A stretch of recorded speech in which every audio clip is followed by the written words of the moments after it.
Hey guys, tonight we're stepping into the smoky, sweaty and downright grimy world of medieval Europe, where the air smells of burnt wood and desperation, and survival is the only menu item. Forget the shining armor and banquet halls you've seen in movies, those are for lords and legends. We're not chasing knights or kings here.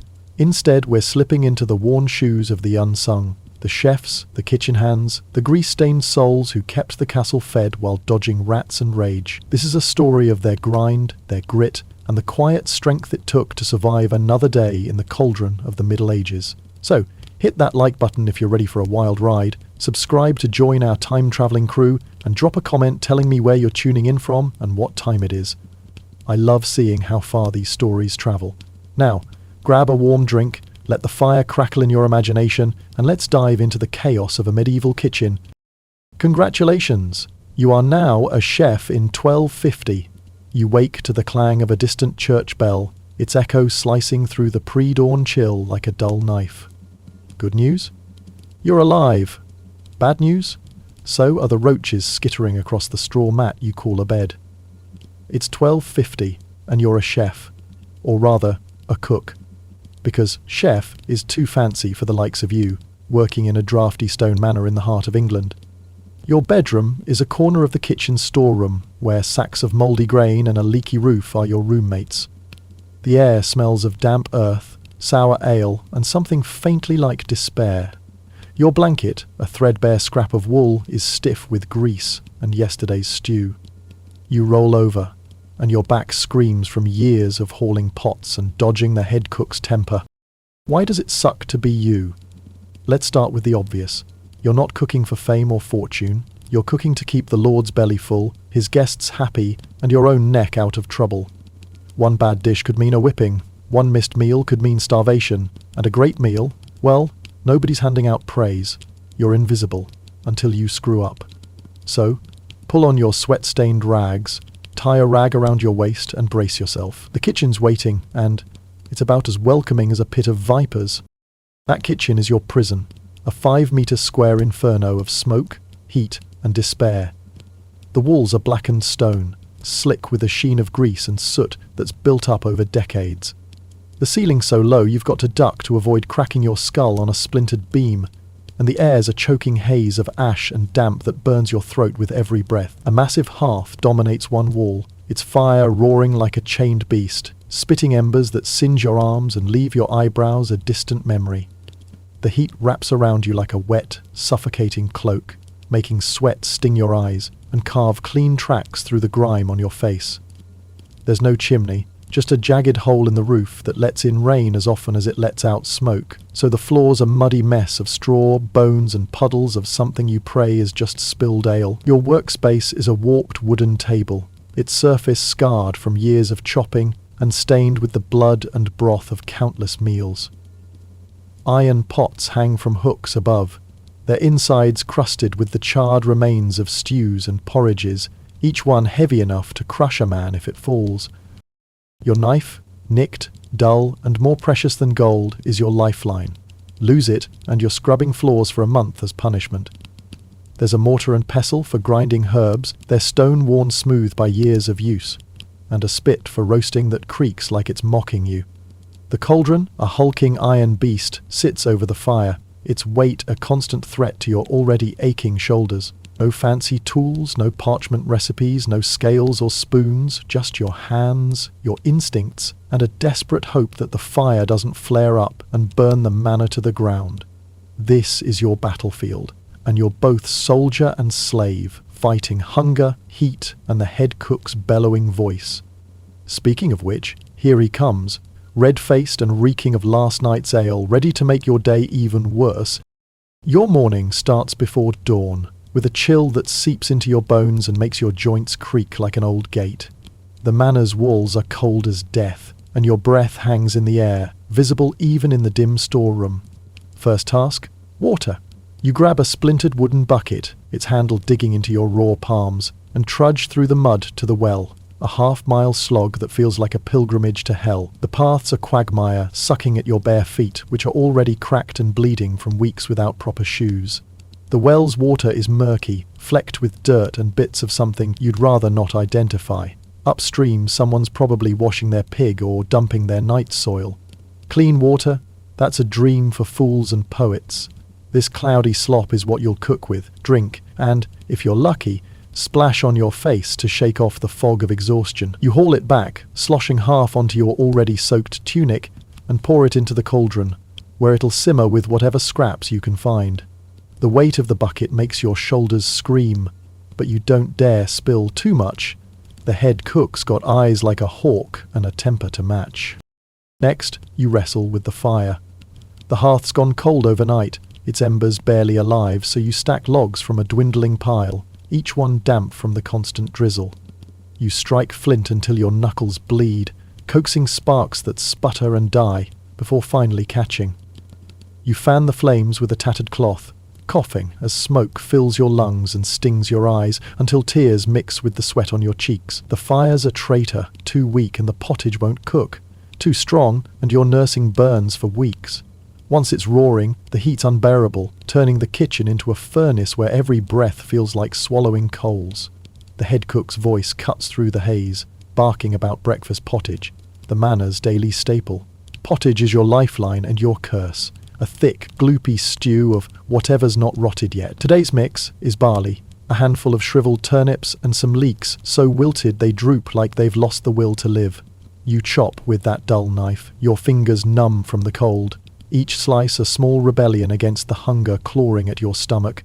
The barley's gritty, flecked with chaff and the occasional pebble that'll crack a tooth if you're not careful.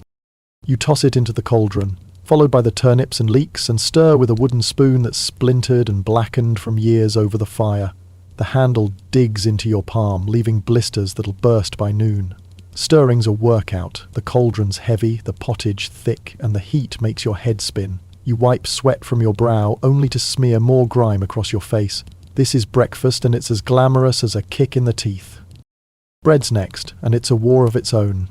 You grab a sack of rye flour, coarse, grey and gritty with husks and bits of stone that make your teeth ache just looking at it. Kneading is a full-body assault. You pound the dough with fists that feel like lead, your shoulders burning, your knuckles bleeding where the flour's worked into your cuts. The dough fights back, sticky and stubborn, as if it knows it's destined for the Lord's table, not your empty stomach. You shape it into rough loaves, each one heavy as a brick, and shove them into the stone oven beside the hearth. The oven's a beast, its heat so fierce it's already blistered your forearms twice this week, leaving scars that itch under your tunic. You've got to time it just right. Too long and the bread's charcoal. Too short and it's doughy enough to choke a knight. The smell of baking bread is the one moment of grace in your morning. A warm, yeasty promise that fills the kitchen and makes your stomach growl louder than a chained hound. But don't get your hopes up. That bread's for the high table, where the Lord and his guests will tear into it without a thought for the hands that needed it. You'll get a crust later, maybe if the rats don't beat you to it. You've caught them gnawing the edges before, their beady eyes daring you to fight for it. You didn't. Hunger's a better fighter than you are. Where's all this food coming from?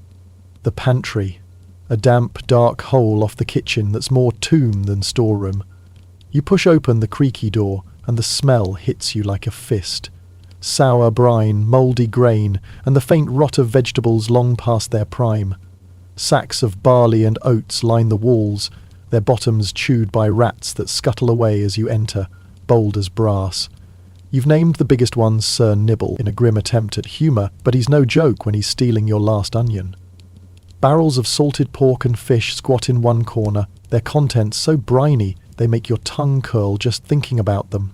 The pork's tough, the fish slimy, and both are crawling with salt that stings your cracked hands when you handle them. A few cabbages and onions dangle from the rafters, shriveled and sad, their skins peeling like they're mourning their own existence. Cheese is a rare treasure. A wheel of it sits on a shelf, hard as stone and speckled with green mould you'll have to carve off with your knife. You've learned to be quick. Last week Sir Nibble beat you to a chunk, and the head cook docked your bread ration for carelessness. Fresh meat's a lord's privilege, not yours. You might see a side of venison or a brace of pigeons, but they're for the high table, not your pot. Your meat, if you're lucky, is scraps, fatty bacon ends, stringy chicken necks, or a bone with a whisper of marrow if the head cook's in a rare good mood. Fruit's a summer dream, and even then, it's worm-riddled apples or sour plums that make your teeth ache. In winter, you're lucky to see a dried apple, shriveled as a corpse and twice as tough. Water's the trickiest part of all. The well's your only source, and it's a gamble every time. One bad bucket and the whole household's clutching their stomachs, cursing your name. You've seen it happen. A cook last year drank tainted water and died screaming, his face grey and his body twisted. You boil what you can, but firewood's scarce, and the head cook doesn't care about cleanliness, a word nobody's heard of. Well, safer, so you sip it all day, a weak bitter brew that tastes like regret but keeps the parasites at bay. The Lord's household gets wine, poured from jugs you're not allowed to touch. You've heard tales of cooks who sneaked a sip and got their hands crushed for theft, so you stick to your chipped wooden cup, gulping ale between tasks. It's not refreshing, it's survival, and it leaves you light-headed by noon. By mid-morning, you're already half dead, your tunics soaked with sweat, your hands raw from chopping, your lungs burning from smoke. The kitchen's a haze of steam and ash, the air so thick you can taste it. But there's no rest. The Lord's lunch is looming, and it's not just pottage for him. You're roasting a haunch of venison, the spit creaking under its weight as the kitchen boy, Tom, turns it with the enthusiasm of a man facing the gallows. You baste it with a mix of ale and crushed herbs, thyme and rosemary if the pantry's generous, weeds if it's not, praying the meat cooks evenly. Uneven meat means a screaming match with the head cook, whose fists are as heavy as his temper. You've got scars to prove it, a bruise on your cheek from last month when the stew was too thin. You're also prepping a pigeon pie, the crust flaky but fragile, stuffed with onions and a few precious cloves that cost more than your life. The clothes are locked in a box, and the steward counts them like a dragon hoarding gold. One missing, and you're accused of theft, your word worthless against his. You mix a sauce of garlic and verjuice, a sour grape juice that's the closest thing to flavour the Lord allows, and hope it masks the gamey taste of the pigeon. The sauce burns your cracked lips when you taste it, but you've got no choice. Your tongue's your only measure. Dessert's a nightmare of its own. The Lord's expecting custard, a delicate beast that curdles if you look at it wrong. You whisk eggs and milk with a bundle of twigs, your wrist screaming, your fingers sticky with yolk. The milk's on the edge of turning. You sniff it twice, praying it holds. A lumpy batch last month earned you a night cleaning the privy, the stench so bad you gagged for hours. You sprinkle in a pinch of cinnamon, another treasure guarded like a saint's relic, and stir until your arm feels like it's going to fall off. The high table gets the spoils, tender venison, flaky pie, silky custard, all dusted with spices you'll never taste. The servants' table? Pottage again, maybe with a scrap of bacon if the head cook's feeling generous. You eat standing, snatching a crust between scrubbing pots, your stomach growling like a caged wolf. Tom's no better off. He's gnawing a turnip like it's a feast, his eyes hollow with hunger. You slip him a bit of pie crust when the head cook's not looking, a small act of defiance against the unfairness of it all. You share a glance, a silent pact that you're in this together, two souls against the grind. That's your morning. Fetch, chop, sweat, repeat. But it's not just the work, it's the world you're trapped in. The kitchen's a furnace in summer, a frozen cave in winter. July turns it into a hellscape, the heat so thick you feel like you're roasting alongside the meat. Your tunic's plastered to your skin, sweat dripping into your eyes, flies buzzing around your face like they own the place. You swat them away, but they're back before you can blink, drawn to the grease and the scrap. Winter's a different beast. The cold seeps through the stone walls, turning your fingers stiff and your breath visible even indoors. The fire's your only warmth, but it's a traitor. Get too close and it'll burn you. Too far and you're shivering like a leaf in a storm. Your shoes, scraps of leather tied with twine, offer no protection against the icy floor. Frostbite's a constant threat. Last winter a scullery maid lost 2 toes, and nobody blinked. It's just life. The manor itself is no better. The walls are damp, the roof leaks, and the air's a mix of smoke, mildew, and the faint stink of the privy pit outside. You sleep in the storeroom, but calling it sleep is generous. It's more like collapsing until the bell rings again. Your straw mat's a breeding ground for fleas, and you wake up scratching, your skin a map of red welts. Bathing's a myth. You might splash your face with well water once a week, but soap's for nobles and the church says too much washing invites sin. So, you're caked in grease and ash, your hair a nest of tangles, your nails black with dirt. Nobody cares, everyone smells like a barn, and you're too tired to notice anymore. Afternoons when the chaos peaks. The Lord's hosting a feast tonight, and the kitchen's a battlefield. The head cook's screaming about a roasted swan, the centerpiece of the meal, and you're the unlucky soul tasked with prepping it. Plucking feathers is a nightmare. They stick to your hands, your arms, your face, and the swan's skin tears if you're not careful. Your fingers bleed, your back aches, and the stench of wet feathers makes your stomach churn. You gut it, trying not to gag as the innards spill onto the table, slimy and warm. Then you roast it, slow and careful, basting with fat to keep it juicy. The final touch is the worst, redressing it in its own feathers to make it look alive, a grotesque trick that takes hours and makes your skin crawl. The Lord loves the spectacle, but you just want to survive the night. You're also juggling a dozen other dishes. A venison stew thickened with breadcrumbs, a fish pie with cod and leeks, a frumenty porridge laced with almonds, and a whisper of saffron that's worth more than the manor itself. The saffron's guarded like a king's crown, and you measure it with trembling hands, knowing a single misplaced grain could cost you a week's rations.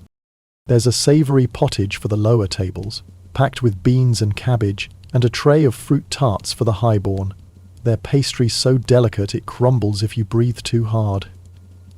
You're stirring a sauce of mustard and wine for the fish, the fumes burning your eyes, your cracked lips stinging when you taste it. No measuring cups, no timers, just your gut and a lifetime of practice. One wrong move and the head cook's fist is your reward. What's the fanciest dish you've ever made? Last year, for the Lord's wedding, you helped craft a subtlety. A sugar sculpture shaped like a castle, studded with almonds and painted with edible gold. It took days, your hands trembling as you moulded the sticky paste, your eyes burning from lack of sleep. The guests gasped. The Lord clapped. You got nothing but a nod and a week of scrubbing pots. Then there was the peacock, roasted and redressed in its iridescent feathers, its beak gilded with gold leaf. You spent hours sewing the feathers back on, your fingers pricked bloody by the needle, only for the Lord to take one bite and push it aside.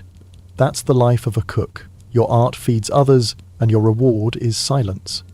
The high table gets the best, tender meat, soft bread, spices that cost more than your life. You snatch a crust between tasks, maybe a sliver of cheese if you're quick. The kitchen boy's no better off. Tom's gnawing a turnip like it's a delicacy, his face smudged with soot. You slip him a scrap of pastry, a small rebellion against the hunger that binds you both. Accidents are your constant shadow. The kitchen's a death trap. Open flames, boiling cauldrons, knives that slip on greasy hands. You've got scars to prove it. A burn on your wrist from a rogue ember, a gash on your thumb from a hurried chop, a bruise on your cheek from the head cook's discipline.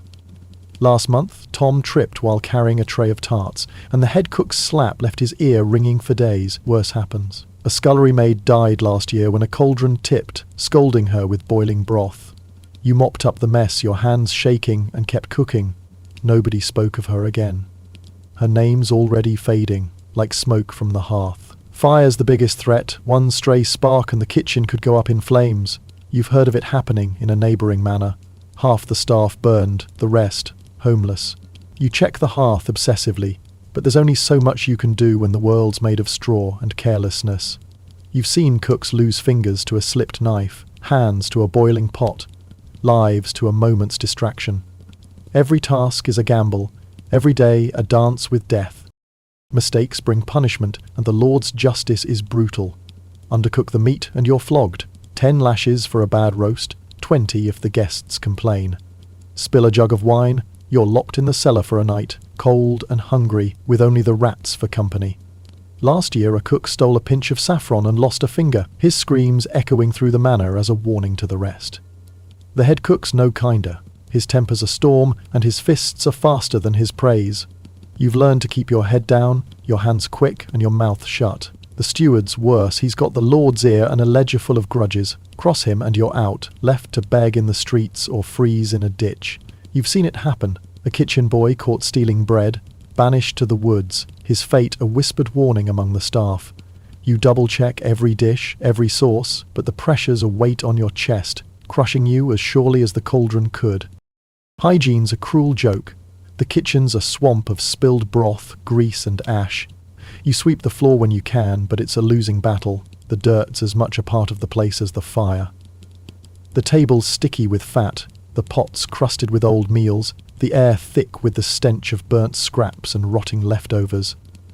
No soap, no disinfectant, just sand and elbow grease, and even that's in short supply. Your hands are a map of cuts and burns, your apron a canvas of every dish you've made. You've tried scrubbing it with ash, but it's as futile as scrubbing the manor's walls. Rats are your co-workers, darting across the floor, stealing crumbs before you can blink. Sir Nibble's the boldest, snatching a bit of dough right off the table yesterday. You threw a spoon at him, but he was gone before it landed. The head cook says dirt's part of the flavour. You think he's just lazy. Either way, you're too tired to care. You wash your hands in ale when nobody's looking, but it's more ritual than cleanliness. The manor's no better, the walls are damp, the roof leaks, and the privy pit's stench wafts through the kitchen on windy days. You've given up on clean. It's a luxury you can't afford. Then there's the customs, the superstitions, that rule your life as much as the Lord's whip. Spill salt and you've invited bad luck.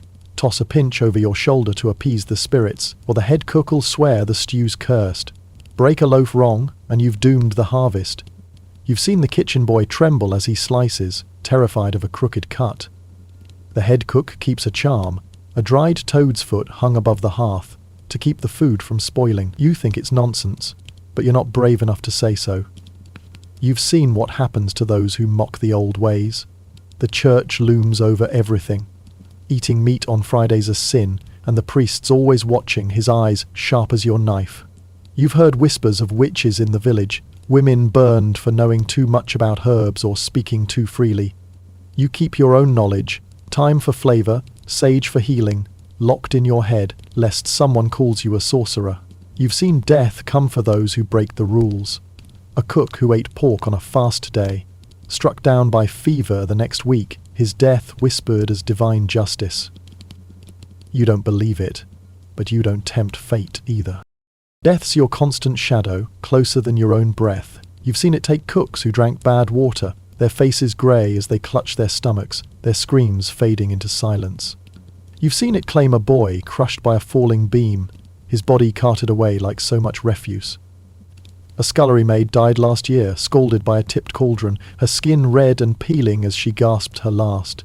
You mopped up the mess, your hands shaking, and kept cooking. Nobody spoke of her after. Her name's gone, like smoke in the wind. Disease is the worst, plague, fever, a cough that won't quit. No medicine, just prayers and a rag soaked in ale. You're 25 and that's ancient for a cook. Most don't make it past 30, worn out by labour, hunger, or a wound gone bad. You've got a scar on your arm from a burn that festered for weeks, and you still wake up expecting to die. Funerals are quick, a hole in the churchyard, a mumbled prayer, and you're forgotten. Nobody carves a stone for a cook. The manor moves on, and you're just another ghost in the kitchen. But it's not just the work, the filth, the danger, it's the weight of being nothing. You're lower than the Lord's dogs, who get better scraps than you. The highborn don't see you, they see the food, the wine, the spectacle. You're a shadow, a pair of hands that stirs and chops and sweats. Yet, in that invisibility, you find slivers of strength. You share a crust with Tom, his grin brighter than any lord's gold. You hum a tune your mother taught you, the notes soft against the crackle of the fire. You hide a bit of cheese in your sleeve, a tiny theft that feels like victory. These are your rebellions, your proof that you're more than a cog in the manor's machine.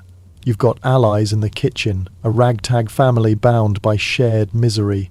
Tom's your shadow, a scrawny boy who'd rather steal apples than scrub pots. The scullery maid, Agnes, sings to drown out the head cook's yelling, her voice a lifeline in the chaos. You trade gossip, rumours of the Lord's mistress, whispers of a coming war. It's currency, a way to feel alive when the world wants you dead. Evening comes, and the feast is in full swing. You're running platters to the great hall, dodging drunken knights and their wandering hands. The swan's a hit, its feathers gleaming in the candlelight, and the Lord's guests cheer as it's carved. You're back in the kitchen before the first bite, stirring pottage for tomorrow, scrubbing pots until your fingers bleed. The hall's laughter echoes, but it's not for you. You're the ghost that feeds them, unseen, unthanked. By midnight the manor's quiet, and you're left with a mountain of mess. You scour the cauldron with ash, your arms trembling, your eyes heavy. The fire's down to embers, and the cold creeps in, chilling your sweat-soaked skin.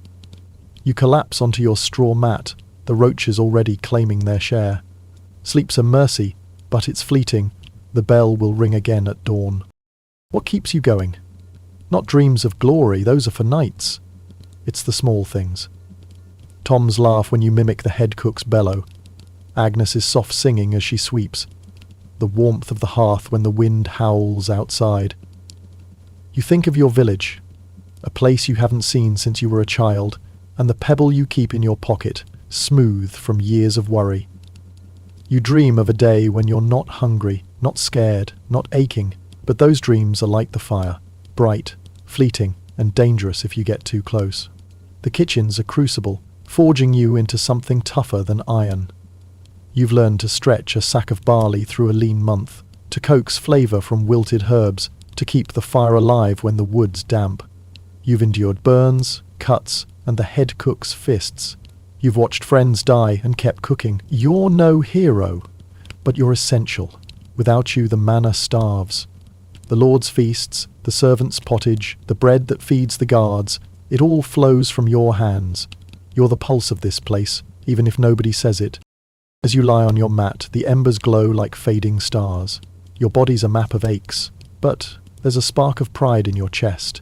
You fed them all today, the greedy, the cruel, the kind. Tomorrow you'll do it again, because that's who you are, the one who keeps the fire burning, the one who feeds the world. You clutch your pebble, its weight a quiet anchor, and let sleep pull you under, dreaming of a warmth that doesn't burn.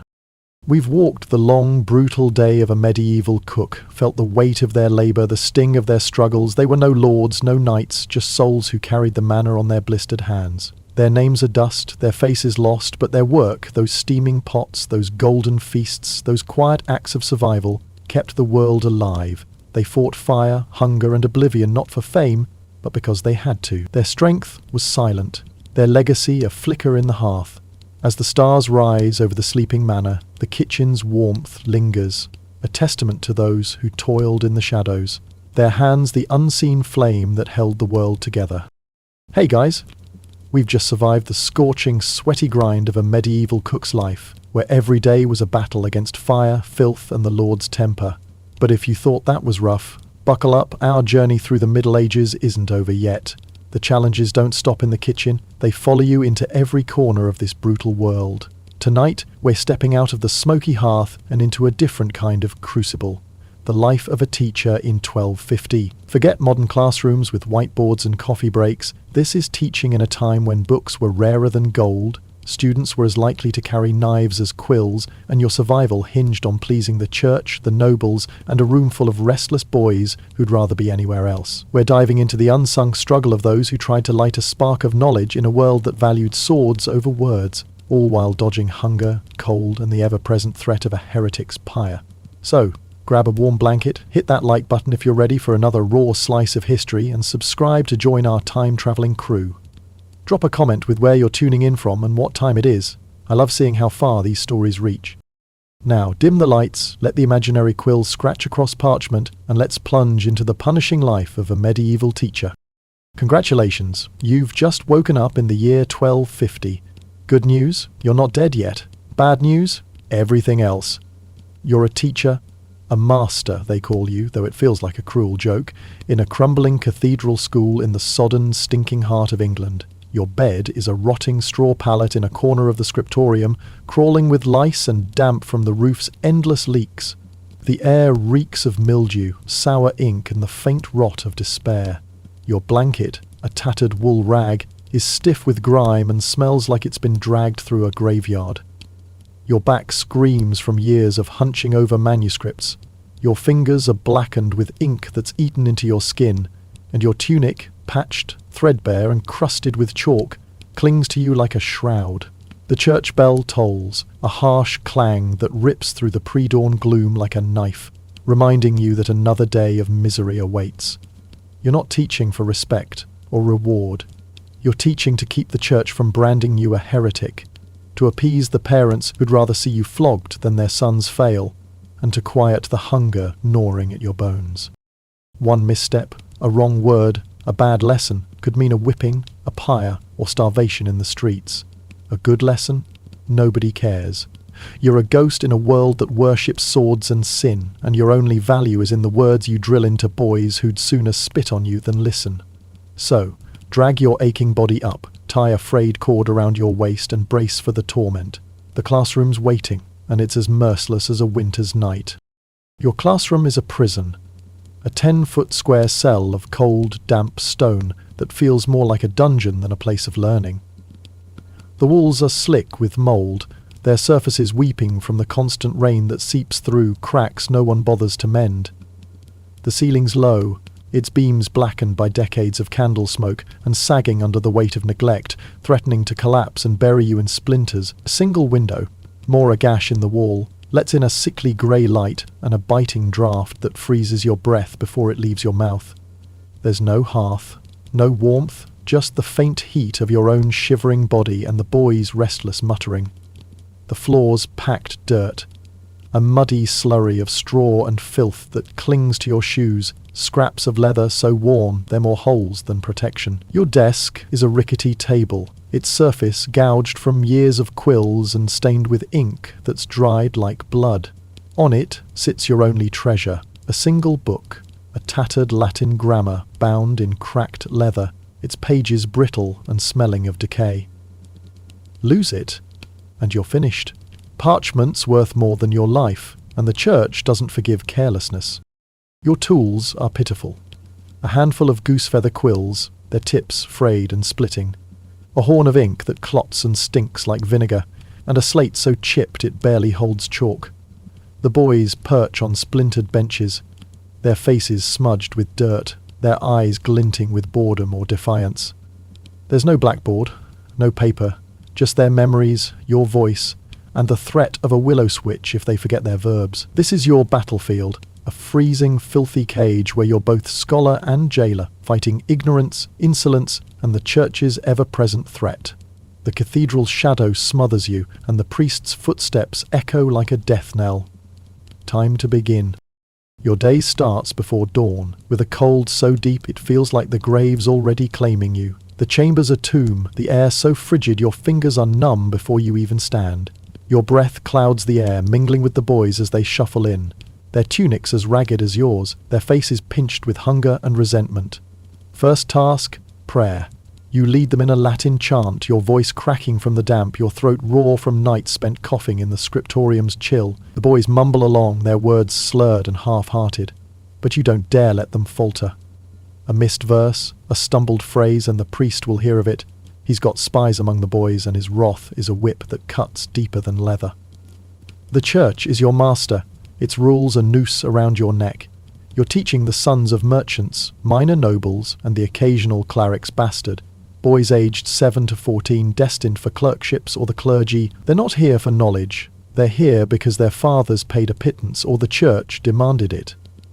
Your job is to hammer Latin into their skulls, the language of God and power, until they can recite psalms and conjugate verbs without blinking. But Latin's a monster. Its grammar a maze of declensions, cases and tenses that twist your own mind on bad days. You start with the basics. Amos, amas, amat. You chant it, they echo, their voices a dull drone that bounces off the walls like a dirge. You scratch it on the slate, your fingers stiff as icicles, the chalk screeching until your teeth ache. One boy, Will, smirks and whispers a jest about the bishop's mistress. You catch it, and your blood runs colder than the floor. If the priest heard, you'd both be on your knees begging mercy, or worse. You rap Will's knuckles with the switch, the crack echoing like a warning shot. It stings your hand as much as his, but you can't show weakness. Discipline's your only armour, and it's as thin as your tunic. Next comes reading, a grueling slog through a language the boys barely grasp. Your book, Donatus's Ars Minor, the grammar gospel of the age, is your only text, its pages yellowed and crumbling, each one a fortune in parchment. You read aloud, your voice straining to carry over the boys shuffling and the wind howling through the window. They follow, or pretend to, their eyes dulled as they stumble over words like nominativus and accusativus. You've got 12 students but one book, so they learn by ear, repeating until their tongues bleed from the effort. Some catch on. Thomas, the priest's nephew, has a mind like a blade, slicing through phrases with ease. Others, like Will, would rather carve their names into the bench than learn a single case.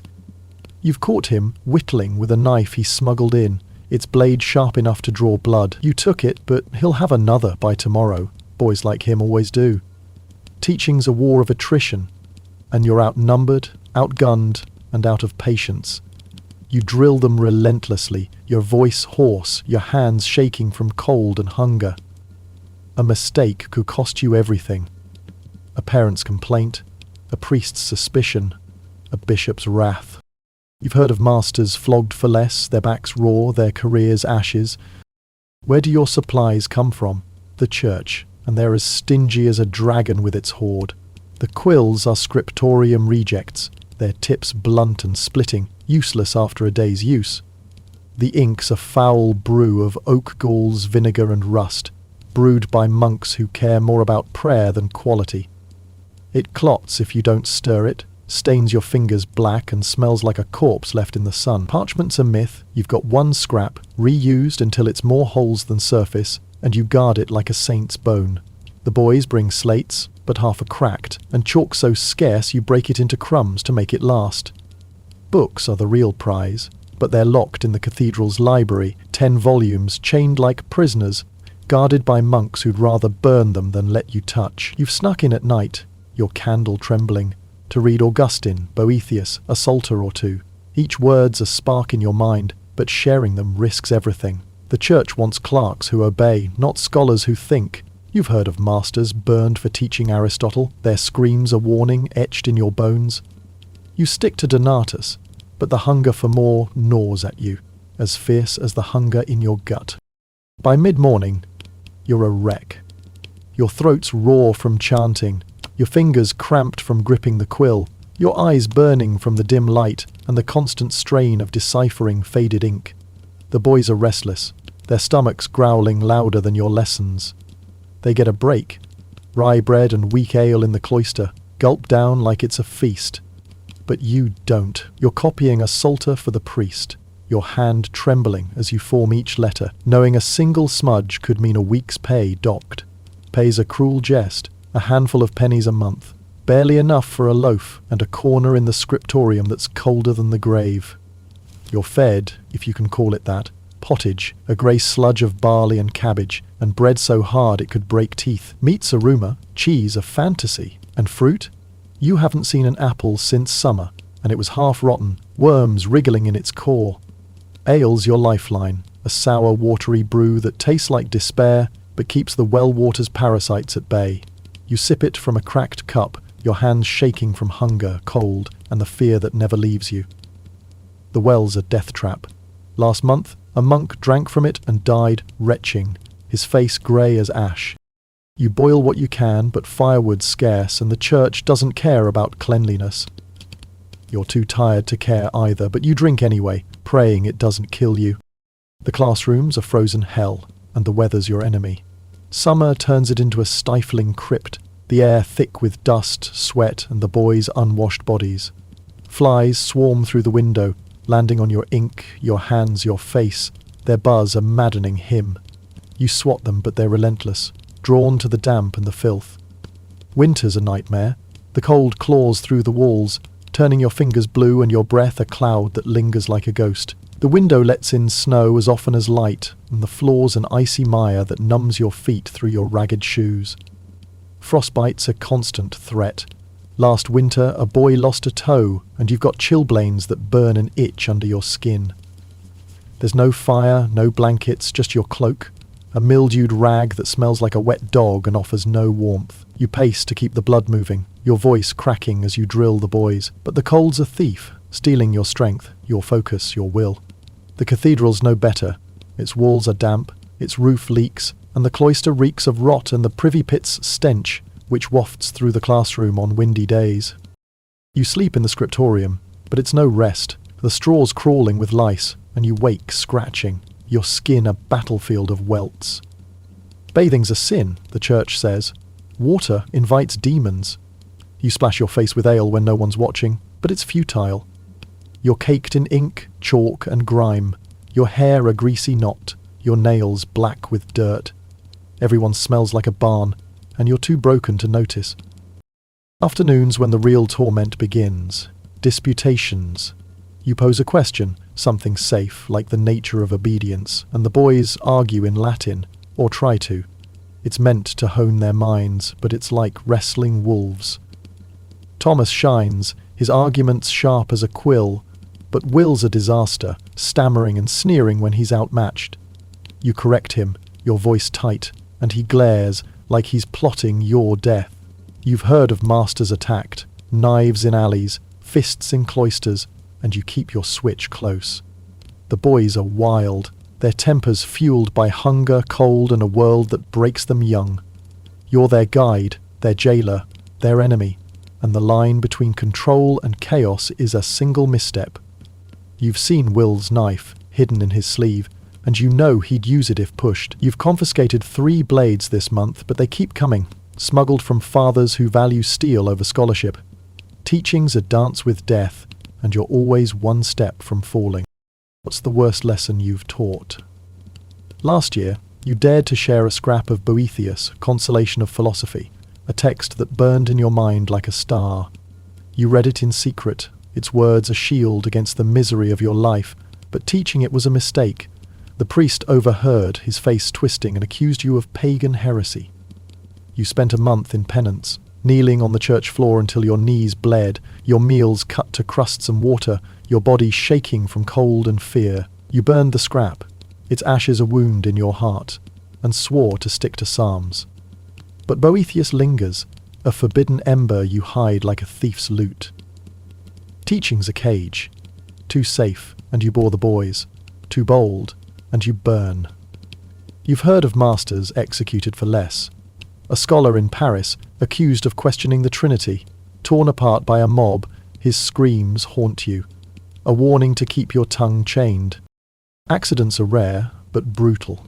The classroom's safer than the kitchen, but not by much. You've seen boys fall from benches, cracking skulls on the stone, their blood pooling like ink. You've caught Will playing with a candle, its flame licking the book's edge. A crime that had cost your life. Last year, a master in York was blinded by a thrown inkhorn, the glass shattering in his face, his screams echoing for days. You watched the boys' hands, their eyes, their knives, your heart pounding like a war drum. The cathedral's no sanctuary. A monk died last month when a beam collapsed, his body crushed during Vespers, his blood staining the stone. You check the ceiling daily, but it's a losing battle when the world's held together by rot and prayers. You've tripped on the muddy floor, twisting an ankle that still throbs, and you've burned your hand on a candle, the scar a puckered reminder of your carelessness. Every day's a gamble, every moment a brush with ruin. Punishment's a constant threat, and the church's justice is a blade.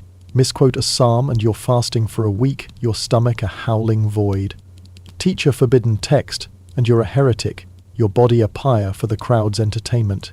You've seen it. A master in London, accused of doubting the Eucharist, burned alive, his flesh crackling as the mob cheered. The priest's your judge, his spies among the boys.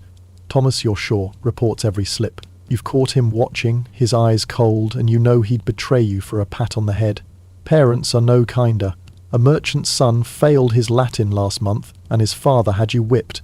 10 lashes, your back raw for weeks. You begged, your voice breaking, but mercies for nobles, not you. The bishop's visits are trials by fire.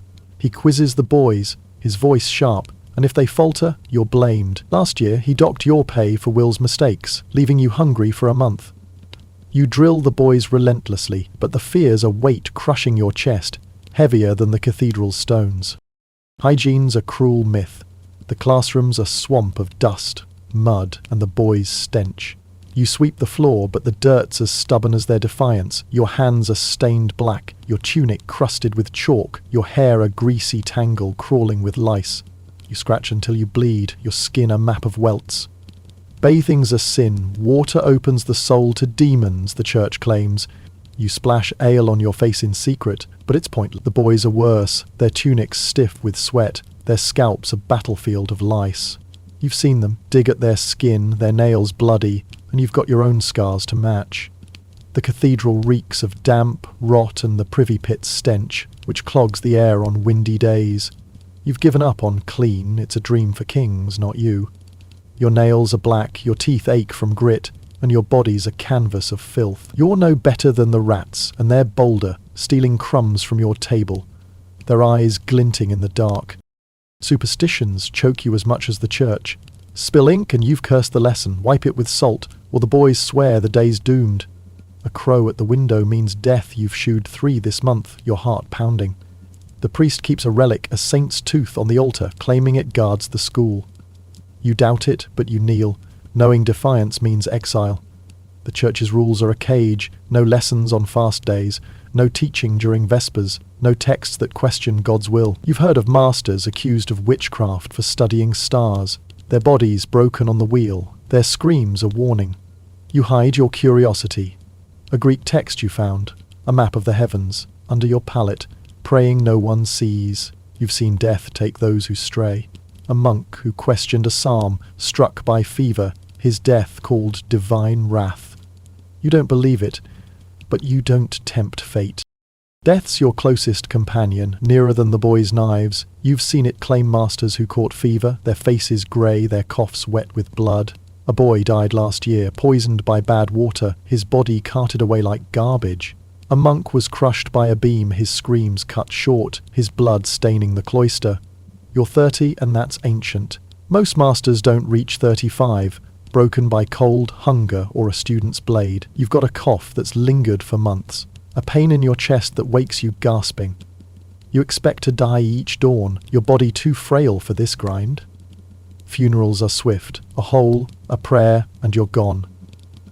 No one mourns a master, the church moves on, and you're a ghost in the scriptorium. But it's not just the cold, the fear, the hunger, it's the weight of being nothing. You're lower than the priest's mule who eats better than you. The church sees your lessons, not you. The parents see their sons, not your blood. You're a voice, a quill, a shadow. Yet in that shadow you find scraps of defiance. You see Thomas's eyes light up when he masters a phrase, a flicker of pride in your chest. You share a jest with the scriptorium monk, his laugh a spark in the gloom. You hide a scrap of Boethius in your sleeve, its words a rebellion against the dark. These are your victories, proof you're more than a drone. You've got allies, the monk who slips you bread, the sexton who whispers of the bishop's sins. You trade gossip, a lifeline in this hell. Evening falls, and the boys are gone, their voices fading in the cloister. You're left with slates to scrub, your hands raw, your eyes heavy. The chamber's silent, the candles flicker, your only friend. You collapse onto your pallet, the lice stirring, the cold sinking into your bones. Sleep's a fleeting mercy. The bell will toll at dawn. What keeps you going? Not dreams, they're for fools. It's the small things. Thomas's quick mind, the monk's kindness, the weight of a forbidden text. You think of your village, lost to you at 10, and the ring your mother gave, worn to a thread. You dream of warmth, of silence, of a world that sees you, but those dreams are candles, bright, fragile, gone by morning. You're no scholar, but you're vital. Without you, the church falters, the clerks fail, the world stays dark. You're the spark, unseen but burning. As you lie there, the candle gutters, its light fading like your strength. Your body's a wreck, but there's a spark of pride. You taught them today, the bright, the dull, the hateful. Tomorrow you'll do it again, because that's who you are, the one who keeps the spark alive, the one who lights the world. You clutch your ring, its weight an anchor, and let sleep drag you under, dreaming of a light that doesn't burn. We've walked the freezing, fear-soaked day of a medieval teacher, felt the crush of their labour, the sting of their misery. They were no bishops, no kings, just souls who carried the church on their broken hands. Their names are dust, their faces gone, but their work, those chanted psalms, those sharpened minds, those silent rebellions kept the world alive. They fought cold, fear, and death, not for glory, but because they had no choice. Their strength was quiet, their legacy a flicker in the scriptorium. As the stars rise over the silent cathedral, the classroom's chill lingers, a testament to those who burned in the shadows, their hands the unseen light that held the world together. Hey guys, we've just staggered through the freezing, fear-drenched misery of a medieval teacher's life, where every day was a brutal fight against cold, hunger, and the church's iron grip. But if you thought that was grim, hold on tight. The Middle Ages had no mercy, and the next life we're diving into makes the classroom's shadows feel like a warm hearth. The suffering doesn't stop with quills and prayers, it seeps into the very earth, where survival was scraped from mud and blood. Tonight, we're stepping out of the cathedral's chill and into the back-breaking, soul-crushing world of a peasant farmer in 1250. Forget romantic tales of rolling fields and rustic charm. This is farming in a time when the land was as unforgiving as the Lord, your tools were blunt as your hopes, and one bad harvest could bury your family in a pauper's grave. We're plunging into the raw, relentless grind of a young man who sowed, sweated, and starved to keep the manor's tables fed, all while dodging taxes, tithes, and the ever-present spectre of death. So, grab a blanket you'd kill for in those days, smash that like button if you're ready for a bone-deep dose of history, and subscribe to join our time-travelling crew. Drop a comment with where you're tuning in from and what time it is. I love seeing how far these stories travel. Now, dim the lights, let the wind howl across barren fields in your mind, and let's sink into the grueling, gut-wrenching life of a medieval peasant farmer. Congratulations, you've just woken up in the year 1250. Good news? You're still breathing, for now. Bad news? Everything else is a waking nightmare that makes hell seem like a holiday. You're a peasant farmer, barely 18, chained to a muddy scrap of land in the rain-soaked, frost-bitten heart of England. Your home is a one-room hovel, a crumbling shack of wattle and daub, sticks and mud that sag and weep in the endless drizzle. The roof, thatched with rotting straw, leaks like a broken bucket, dripping icy water onto your face as you sleep. The floor's packed dirt, a cold, damp slurry that clings to your bare feet like a second skin, turning every step into a slog. Your bed's a pile of mouldy straw in the corner, shared with your wife, your infant son, and a swarm of fleas that feast on your blood like you're their personal banquet. The air's thick with the stench of smoke, sweat, and the pig you keep indoors to stop thieves or wolves from claiming it. Your blanket, a threadbare sack, patched with scraps of older sacks, is stiff with grime and smells like it's been dragged through a dung heap and left to fester. Your back's already bent like an old man's from years of ploughing. Your hands are cracked and bleeding, raw as fresh wounds, and your tunic, filthy, torn and patched so many times it's more thread than cloth, hangs off your gaunt frame like a scarecrow's rags. The church bell tolls in the pre-dawn dark, a harsh, grating knell that rips you from fitful sleep and hurls you into another day of relentless toil. You're not farming for dreams, for coin, or even for pride. You're farming to pay the Lord's crippling rent, the church's soul-stealing tithe, and to keep your family from starving in a ditch by the roadside. One bad crop could mean death for you all. One missed tax could mean a whipping that leaves you crippled. And a good harvest? That's just more for the Lord to snatch while you scrape by on crumbs. You're less than the oxen you drive, less than the mud you wade through, a shadow bound to the earth, your only worth measured in the grain you tear from it. So, pull your broken, aching body up, tie a frayed rope around your waist and brace for the grind. The fields are waiting, and they're as merciless as the grave itself. Your world is a patchwork of narrow strips in the manor's open fields, each one a muddy, weed-choked plot you work with your life's blood and breaking bones. The land's not yours. You're a villein, a serf, bound to the Lord like a slave, your life owned as surely as the dirt beneath your feet. Your strip's a half-acre at best, its soil heavy clay that clings to your plough like a curse, or thin, stony earth that yields more rocks than roots. The fields stretch out like a sea of despair, brown and grey under a sky that's always spitting rain, threatening frost, or baking you alive. Hedges and ditches mark the boundaries, But they're no defense against the rabbits, crows, and blight that steal your crops before you can. Your tools are a cruel mockery of craftsmanship. A wooden plough, its iron tip rusted and blunt, so heavy it feels like dragging a corpse through the mud. A sickle, nicked and duller than a spoon, that tears your palms bloody with every swing. And a flail, a clumsy stick and chain that bruises your shoulders and arms as you thresh grain in the dark. No gloves, no boots, just your hands, raw and weeping, and your feet caked in mud so thick it's like walking in shackles. The ox you share with 3 other families is a walking skeleton, its ribs sharp under its mangy hide, its eyes dull with hunger. It's as likely to collapse dead as to pull the plough, and if it does, you'll owe the Lord its price, a debt you'll pay with years of your life. This is your battlefield, a sodden, unforgiving expanse where you're both soldier and beast, fighting hunger, weather, and the Lord's insatiable greed. The manor looms in the distance, its stone walls a taunting reminder of who owns your sweat, your blood, your very breath. Time to move, or the reeve, the Lord's overseer, will have his whip on your back before the sun's up. Your day begins in the dark, with a cold so raw it freezes the breath in your throat and turns your joints to creaking wood. The hovel's a cave, its air thick with smoke from a smouldering hearth that gives more choke than warmth. You wake to your son's weak, whimpering cry, his tiny body shivering beside your wife, who's so thin her bones jut like the ox's, her milk barely enough to keep him alive. First task, feed the pig, your family's only wealth. You toss it a handful of rotten turnips, their stench filling the hovel, knowing it's all you can spare.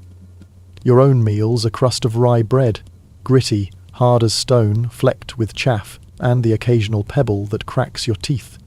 And a gulp of ale, so weak it's little more than dirty water, sour as the dread in your gut. Meat's a faded dream. Last winter you slaughtered a chicken, its bones boiled to broth that was your only share. The Lord's men took its flesh for his kennels. You chew the bread slowly, your jaw aching, your stomach a knot of hunger that never loosens. You kiss your wife's forehead, her skin cold and clammy, and step into the dark, the wind slicing through your cloak, a patched sack that smells of mildew and offers as much warmth as a cobweb.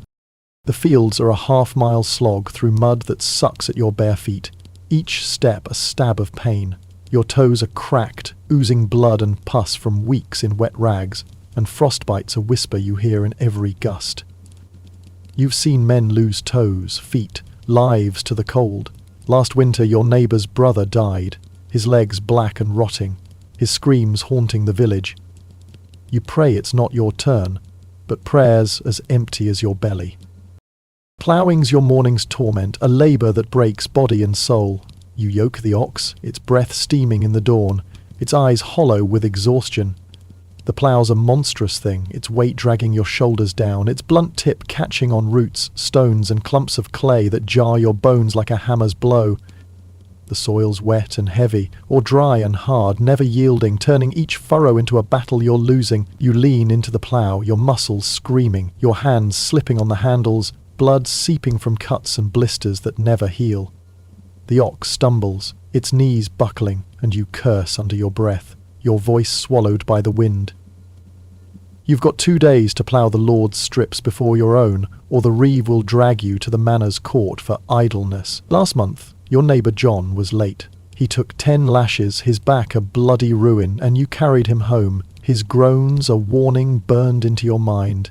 You plough until your arms tremble, your breath a ragged gasp, the cold searing your lungs like fire. By mid-morning you're soaked, sweat under your tunic, rain on your face, mud from your feet to your thighs. The ox collapses, its legs folding like straw, and you spend an hour coaxing it up, your hands numb, your heart pounding with fear it'll die. If it does, the Lord will demand payment, coin you don't have, labour you can't spare, or your family's last hope sold to settle the debt. Sowing follows, a desperate act of faith in a land that betrays you. You grab a sack of barley seed, gritty, half-rotten, hoarded from last year's meagre crop, and scatter it by hand, each grain a prayer for a harvest that won't fail. The wind steals half, crows swoop down for more, and the soil's so poor you know most won't sprout. You've got rye and oats too, but they're for the Lord's granary. Your family gets the dregs, if any. You sow bent double, your back a knot of agony, your fingers raw from the coarse seed, each step a shuffle through mud that pulls at your feet. Rabbits dart through the field, nibbling your hopes, and you throw stones, your aim shaky from hunger and exhaustion. You've set traps, but the rabbits are craftier, and the Lord's gamekeeper claims any you catch, accusing you of poaching. Weeding's next, a soul-crushing crawl through the furrows, yanking thistles and nettles that tear your hands bloody. Your sickle's too dull to help, and the thorns are relentless, embedding in your skin like tiny daggers, their sting lingering for days. You pull them out with your teeth, spitting blood, and keep going, the sun or rain beating down, your body a furnace or a block of ice. By noon, you're a wreck, filthy, aching, starving. But there's no rest. The Lord's fields come first, and the reeve's watching, his whip coiled, his eyes glinting with the joy of catching you slacking. Where's your food coming from? Your own strip, if it yields anything, but it's a cruel gamble every year. Last harvest was a disaster. Blight blackened the barley, rain drowned the rye, and frost killed the beans before they bloomed. You're still eating the scraps. Mouldy grain you grind by hand, wormy turnips that taste of rot, a few wilted cabbages you hid from the tithe collector's prying eyes. The church takes a tenth of everything, grain, eggs, even the herbs in your patch, claiming it's God's due, while you watch your son waste away. The Lord takes a third, sometimes half, his men carting off sacks while you kneel in the dirt, begging for a share. What's left barely feeds your family, and even that's raided by rats, mould, and desperation.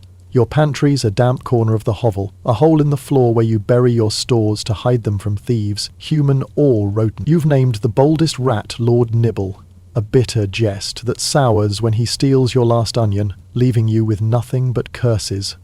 Meat's a lord's privilege. You might get a scrap of bacon at harvest, fatty and rancid, gone in a day. Cheese is a myth. You've seen it in the market, hard as stone and green with mould, but it's worth more than your ox. Fruit's a fleeting summer gift. Sour plums, worm-riddled apples, snatched from hedges before the Lord's men seize them for trespass. Winter's a starvation siege. You're down to pottage, a grey sludge of barley, weeds and water, stretched so thin it's more broth than meal. You ladle it out, your hands shaking, watching your wife's eyes hollow as she gives her share to your son. Water's a death trap, the streams fouled by the village's waste, manure, offal, worse, and you've seen men die retching, their faces grey, their bodies twisted. Ale's your only drink, brewed from scraps of grain, weak and bitter as regret, but safer than the muck you wade through. You gulp it from a chipped wooden bowl, your hands trembling, your stomach growling like a chained wolf, never sated, never still. The hovel's no sanctuary, and the weather's a relentless enemy that hates you more than the Lord. Summer turns the fields into a furnace, the sun scorching your skin red, blistering your neck, baking the mud into cracked plates that cut your feet. Sweat stings your eyes, pours down your back, soaks your tunic until it chafes your skin raw. Flies swarm, landing on your face, your hands, the open sores on your arms, their buzz a maddening hymn that drives you to scream. You swat them, but they're relentless. Drawn to your sweat, the manure you spread, the blood on your hands. Winter's a slow, cruel killer. The cold sinks into your bones, turning your fingers stiff, your toes numb, your breath a cloud that freezes on your lips. The hovel's walls are no shield. Wind howls through the cracks. Snow piles on the floor, and the hearth's smoke chokes more than it warms. Your cloak's a tattered sack, useless against the frost, and your feet are wrapped in rags that soak through by dawn, leaving your toes black and aching. Frostbite's a thief. Last winter your neighbour's wife lost her hand to it, and she died weeping, her body too weak to fight the fever that followed. You've got chilblains, red and itching, that burn when you move and weep when you don't. The hovel's a swamp of damp and filth, the roof leaking like a sieve, the walls crumbling into mud. You sleep huddled with your family, the pig snuffling nearby, its warmth a grim comfort against the cold that gnaws your bones. Fleas bite, lice crawl, and you wake scratching, your skin a battlefield of sores and welts. Bathing's a myth for fools. You might rinse your hands in the stream, its water icy and foul with the village's rot, but soap's for nobles, and the church calls washing vanity, a sin against God's will. You're caked in mud, sweat, ash and blood, your hair a matted snarl. Your nails black with earth, your teeth aching from grit and hunger. Everyone stinks like a sty, your wife, your son, the pig, yourself, and you're too broken to notice, too tired to care. Afternoon brings a fresh hell, a torment piled on torment. The Lord's demanded a corvée, unpaid labour on his demesne, his private land, and you're hauling stones for his new barn, each one heavy as a child, jagged edges cutting your hands like knives. You stack them, your back screaming, your shoulders wrenched, blood dripping into the dirt. The Reeve's there, barking orders, his whip cracking near your ear, its sting a promise of what's coming if you slow. Last week, John stumbled under a load, and the Reeve's whip tore his back open. You carried him home, his blood soaking your tunic, his groans a warning you can't shake. You're also repairing ditches, knee-deep in mud so cold it numbs your legs. Your hands slick with slime and leeches that cling like living curses. You pry them off, your fingers bleeding, and keep digging. The muck sucking at your knees, the rain or snow pelting your face. Leeches leave sores that fester, and you've got one on your calf, swollen and hot, whispering of infection. You've seen men die from less. A cut, a bruise, a wound gone bad, and you work faster, fear driving you through the pain. By dusk, you're back to your strip, harvesting what's left. Barley stalks so thin they snap like twigs, turnips no bigger than your fist, cabbages wilted and worm-eaten. You cut with your sickle, each swing tearing your palms, the blade so dull it's more a bludgeon than a tool. Blood and sweat mix, dripping onto the crops, your hands shaking from exhaustion. The Lord's men watch, tallying every stalk, every root, their hands greedy for the sacks they'll cart to the manor. You hide a handful of barley in your tunic, a desperate theft that could cost your hand, your foot, your life if caught. You've seen a man hanged for less, a rabbit taken from the Lord's woods, his body left swinging as a warning to the village. The worst tasks are the ones that break your soul as much as your body. Last spring, the Lord ordered a new field cleared, dense forest land, thick with brambles, thorns and roots as tough as iron. You hacked with an axe so blunt it bruised more than it cut. Your hands blistered, then split, blood soaking the handle, your shoulders wrenched from swings that barely dented the wood. Thorns tore your face, your arms, your legs, leaving scars that itch and burn in the wet. Roots tripped you, twisting your knees, sending you sprawling into mud and nettles that stung like fire. The work took weeks, your family starving while you served, your own strip neglected, its weeds choking your crops. You finished, your body a wreck, only to find the soil too poor to hold a seed. The crop failed, and you owed the Lord more. Labour, coin, hope, sinking you deeper into a debt you'll carry to your grave. Then there's the mill, the Lord's cursed monopoly, where you grind your grain, the miller skimming half for fees and fines. You carry the sack 5 miles, your back breaking under its weight, your feet bleeding from stones on the path, only to lose most of it to the miller's greed.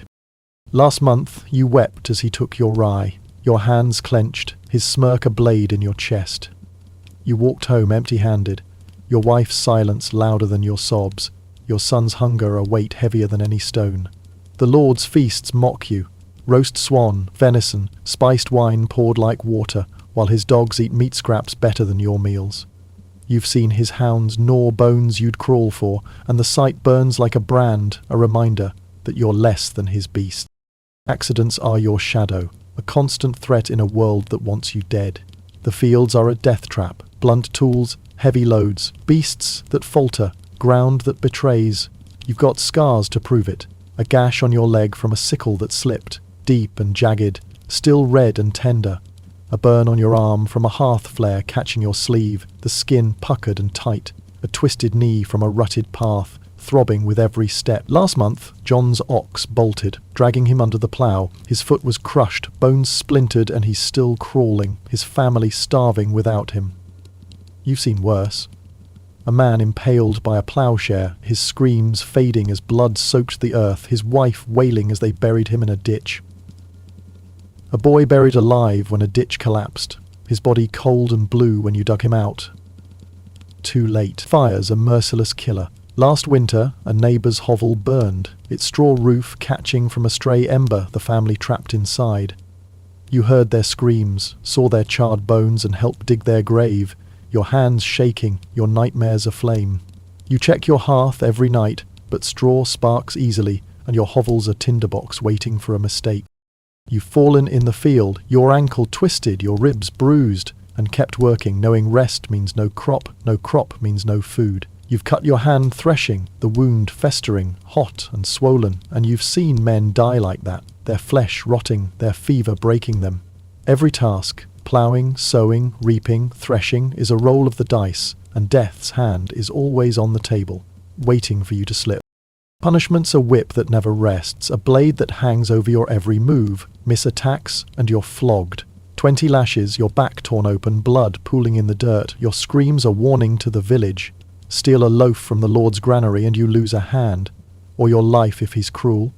Last year a man caught a rabbit in the Lord's woods. They hanged him, his body left swinging until crows picked it clean. His wife and children driven to beg. The Reeve's your judge, a snake who finds you for spoiled crops, late work or nothing, just because he can, pocketing the coin while you starve. Last month he took your rye for poor quality. Though it was sound, you pleaded and he struck you, your cheeks swollen for days. The Lord's court is a mockery of justice.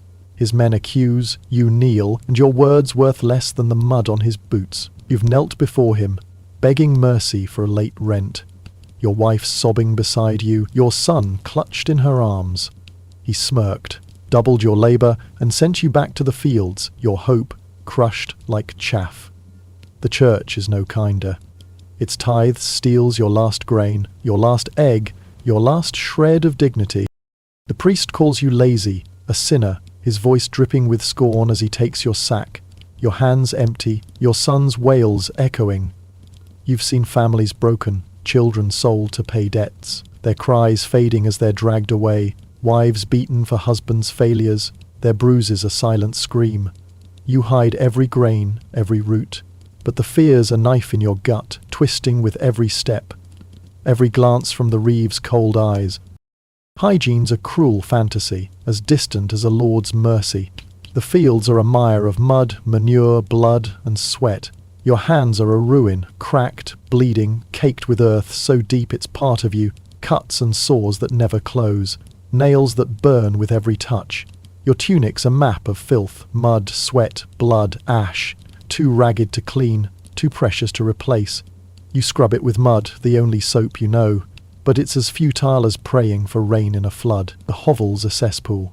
Rats scuttle through the straw, bold as knights, stealing crumbs, gnawing your stores. Lord Nibble took your last turnip last week, his teeth flashing in the dark. You threw a clod, missed, and cursed him, your voice breaking with rage. You've set traps, but he's smarter, and you're too tired to win. Lice and fleas infest your bed, your clothes, your skin, a relentless army that bites you awake. Your body a battlefield of red welts and sores. You scratch until you bleed, your nails torn, but they're everywhere, a plague you can't escape. Bathing's a fool's dream, a sin the church despises. You wade in the stream, its water icy and thick with the village's waste. Manure, offal, rot, pricking your skin like needles. Soap's for lords. You've heard of it, a soft, sweet thing, but it's as real as dragons here. The water's cold, fouler than the mud, and you're sicker after, your teeth chattering, your wounds stinging. Your hair's a matted nest, crawling with bugs.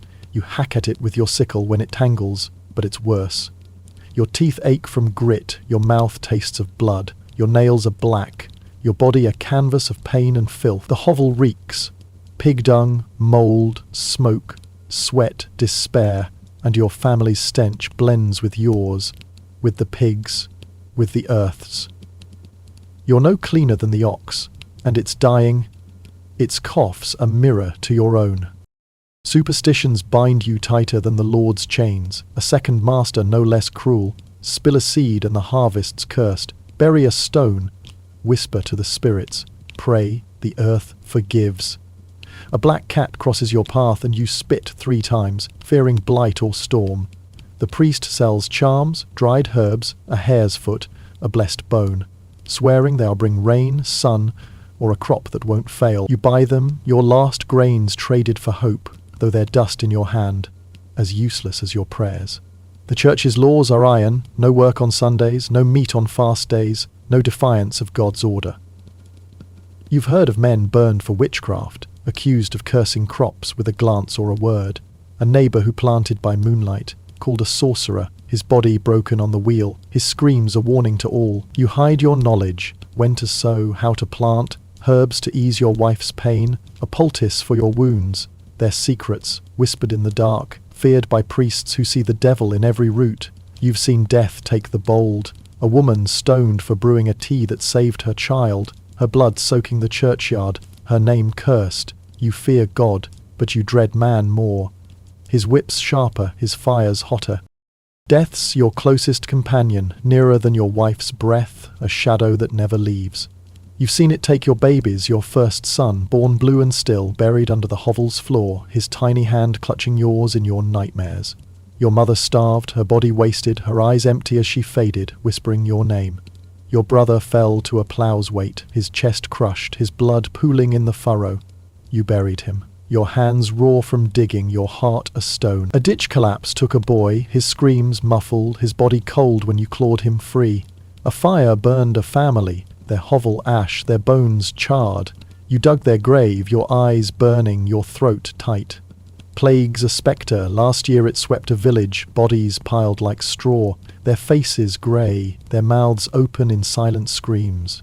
You're 18, but ancient, your body breaking under the weight of toil, hunger, pain. A cough lingers in your chest, wet and sharp. A wound festers on your leg, hot and swollen. And you know death's waiting, patient as winter. You've seen men die from less, a cut, a fever, a fall, and you wake each dawn expecting your turn. Funerals are quick, a hole in the earth, a mumbled prayer, no stone, no tears. The church doesn't mourn peasants. The Lord's fields wait, and you're just another tool, discarded when broken. It's not just the toil, the filth, the death. It's the weight of being nothing, less than nothing. You're lower than the Lord's pigs, his dogs, his mud. He sees your grain, not you. The church sees your tithe, not your soul. The reeve sees your labour, not your life. You're a plough, a sickle, a seed, nothing more, nothing human. They'd sooner mourn the ox than you, and it's dying too, its coughs echoing yours. But in that shadow, in that crushing dark, you find slivers of defiance, sparks of life that refuse to die. Your wife's smile, faint but fierce when you slip her a hidden plum, her eyes bright for a moment. Your son's giggle, weak but alive when you tickle his belly, his tiny hands grasping yours. You steal a grain, a root, a moment. Each theft a rebellion against the Lord's greed, the church's theft, the earth's betrayal. You've got allies in this hell. John, your neighbour, who shares his ale, his voice low with tales of the reeve's thefts. Your wife who mends your tunic with love's thread, her hand steady despite her hunger. Old Meg, the village herb woman, who slips you a salve for your wounds, her eyes sharp with secrets. She'll take to her grave. You trade whispers in the dark, of the Lord's bastards, the reeve's bribes, the priest's sins, a currency of survival, a spark of life in a world that wants you dead. Evening falls, and you're back in the hovel, your body a ruin of aches and blood. You thresh by moonlight, your flail heavy, it swings, bruising your shoulders, tearing your hands, grain dust choking your lungs. The hovel's cold, but your family's there, their breath a faint warmth in the dark. You collapse on the straw, fleas biting, your son's cries piercing the silence.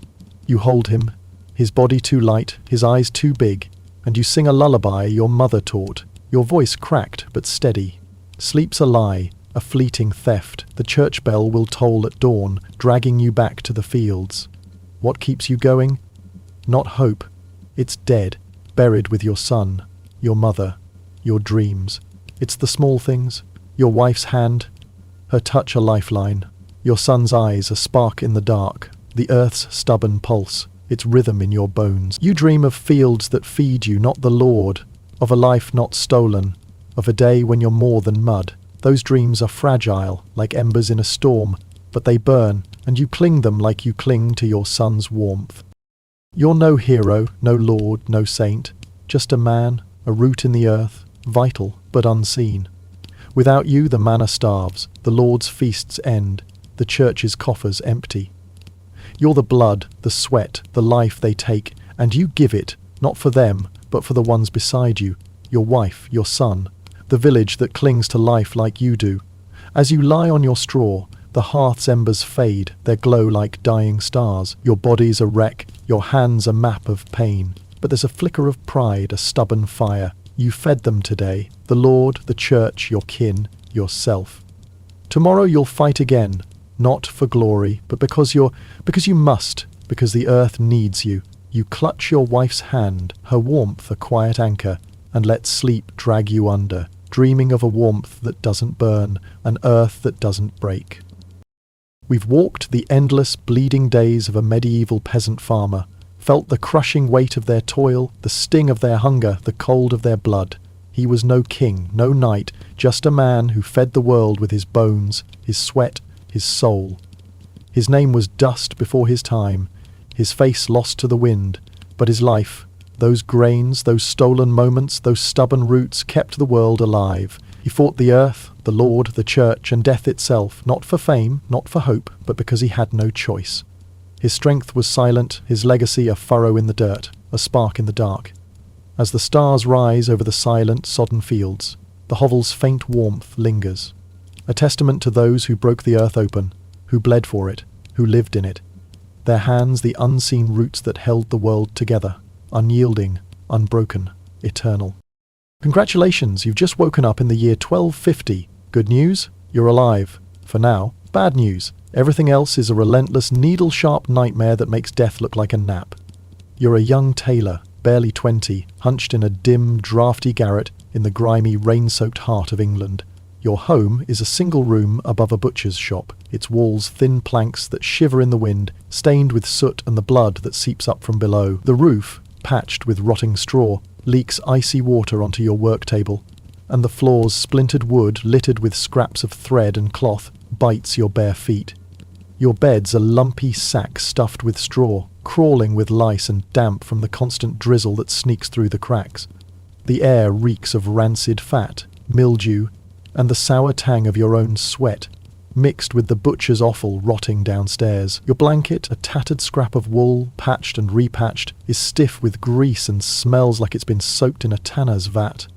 Your back's knotted from years of stooping over a needle, your fingers are scarred and bleeding from endless pricks, and your tunic, threadbare, stained with ink and wax, clings to your bony frame like a second, itchier skin. The church bell tolls in the pre-dawn gloom, a grating clang that drags you from fitful sleep to another day of torment. You're not sewing for art or coin. You're sewing to pay the guild's dues, the Lord's taxes, and to keep your family from starving in the streets. One bad scene could mean a beating. One ruined garment could mean your hands crushed, and a perfect robe. That's just another noble's chance to flaunt their wealth while you choke on their scorn. You're less than the cloth you cut, a shadow stitching shadows. Your worth measured in the grotesque, torturous fashions you create for those who'd spit on you. So, haul your aching body up, tie a frayed cord around your waist, and brace for the grind. The garret's waiting, and it's as merciless as a noble's whip. Your workplace is a prison, a 6-foot square cell of cold, damp wood that feels more like a coffin than a workshop.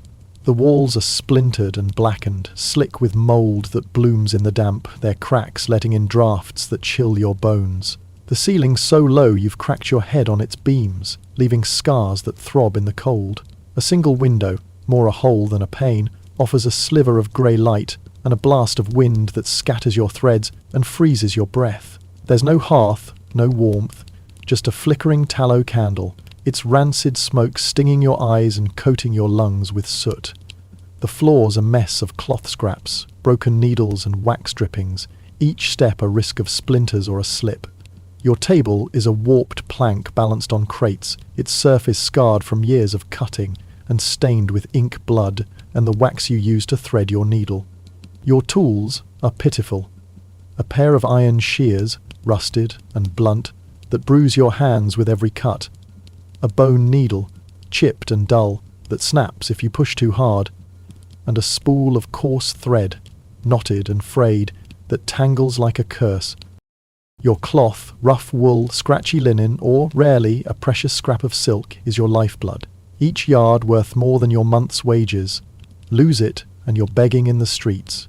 Ruin it, and the guild will have your hands. This is your battlefield, a cramped, suffocating cage where you're both artisan and slave, fighting hunger, cold, and the grotesque demands of medieval fashion. The butcher's cleaver thuds below, a grim rhythm to your work, and the guildmaster's footsteps echo on the stairs.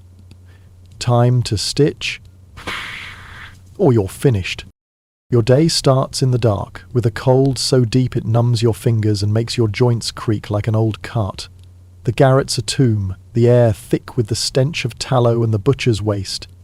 You wake to your wife's cough, her thin frame shivering beside you, and your daughter's whimper from the straw, her tiny body too weak to cry louder. First task? Light the candle. You strike flint with shaking hands, your knuckles raw, until a spark catches the wick, its flame weak and sputtering. The smoke burns your eyes, tears mixing with the grime on your face, but it's your only light. Your meal's a crust of rye bread, gritty, mouldy, hard as stone, and a sip of ale, weak and sour, tasting of regret. Meat's a noble's dream. Last month you traded a week's work for a scrap of bacon, fatty and rancid, gone in a bite. You chew the bread, your teeth aching, your stomach a fist of hunger that never unclenches. You kiss your wife's forehead, her skin cold, and step to your table, the wind cutting through your tunic like a blade. Your fingers are stiff, your eyes blurry from nights of strain, but you thread your needle, each prick a spark of pain. The guildmaster's order looms, a noble's robe, due tomorrow, its design a nightmare of excess and absurdity that could break you.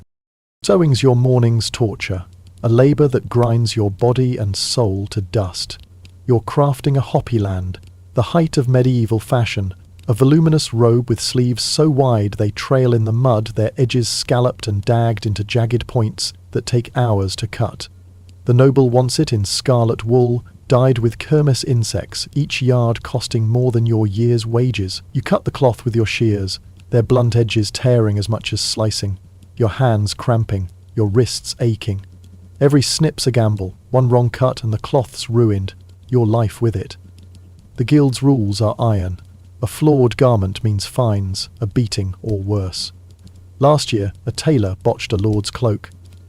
They crushed his hands, leaving him to beg, his family starved. You measure by eye. No rulers, no patterns, just your shaking hands and a prayer the noble's measurements, shouted by his steward, were right. The sleeves are the worst, each one requiring yards of fabric, gathered and pleated into a ballooning mass that's as practical as a peacock's tail. You stitch, your needle piercing the wool, your fingers bleeding from pricks and the coarse thread that saws your skin. The jagged edges, those fashionable jagged cuts, are a nightmare, each one hand-cut, each point fraying if you're not perfect. You work hunched, your back a knot of pain, your neck stiff, your eyes burning from the dim light and the strain of tiny stitches. By mid-morning, you're a wreck, sweaty, bleeding, starving.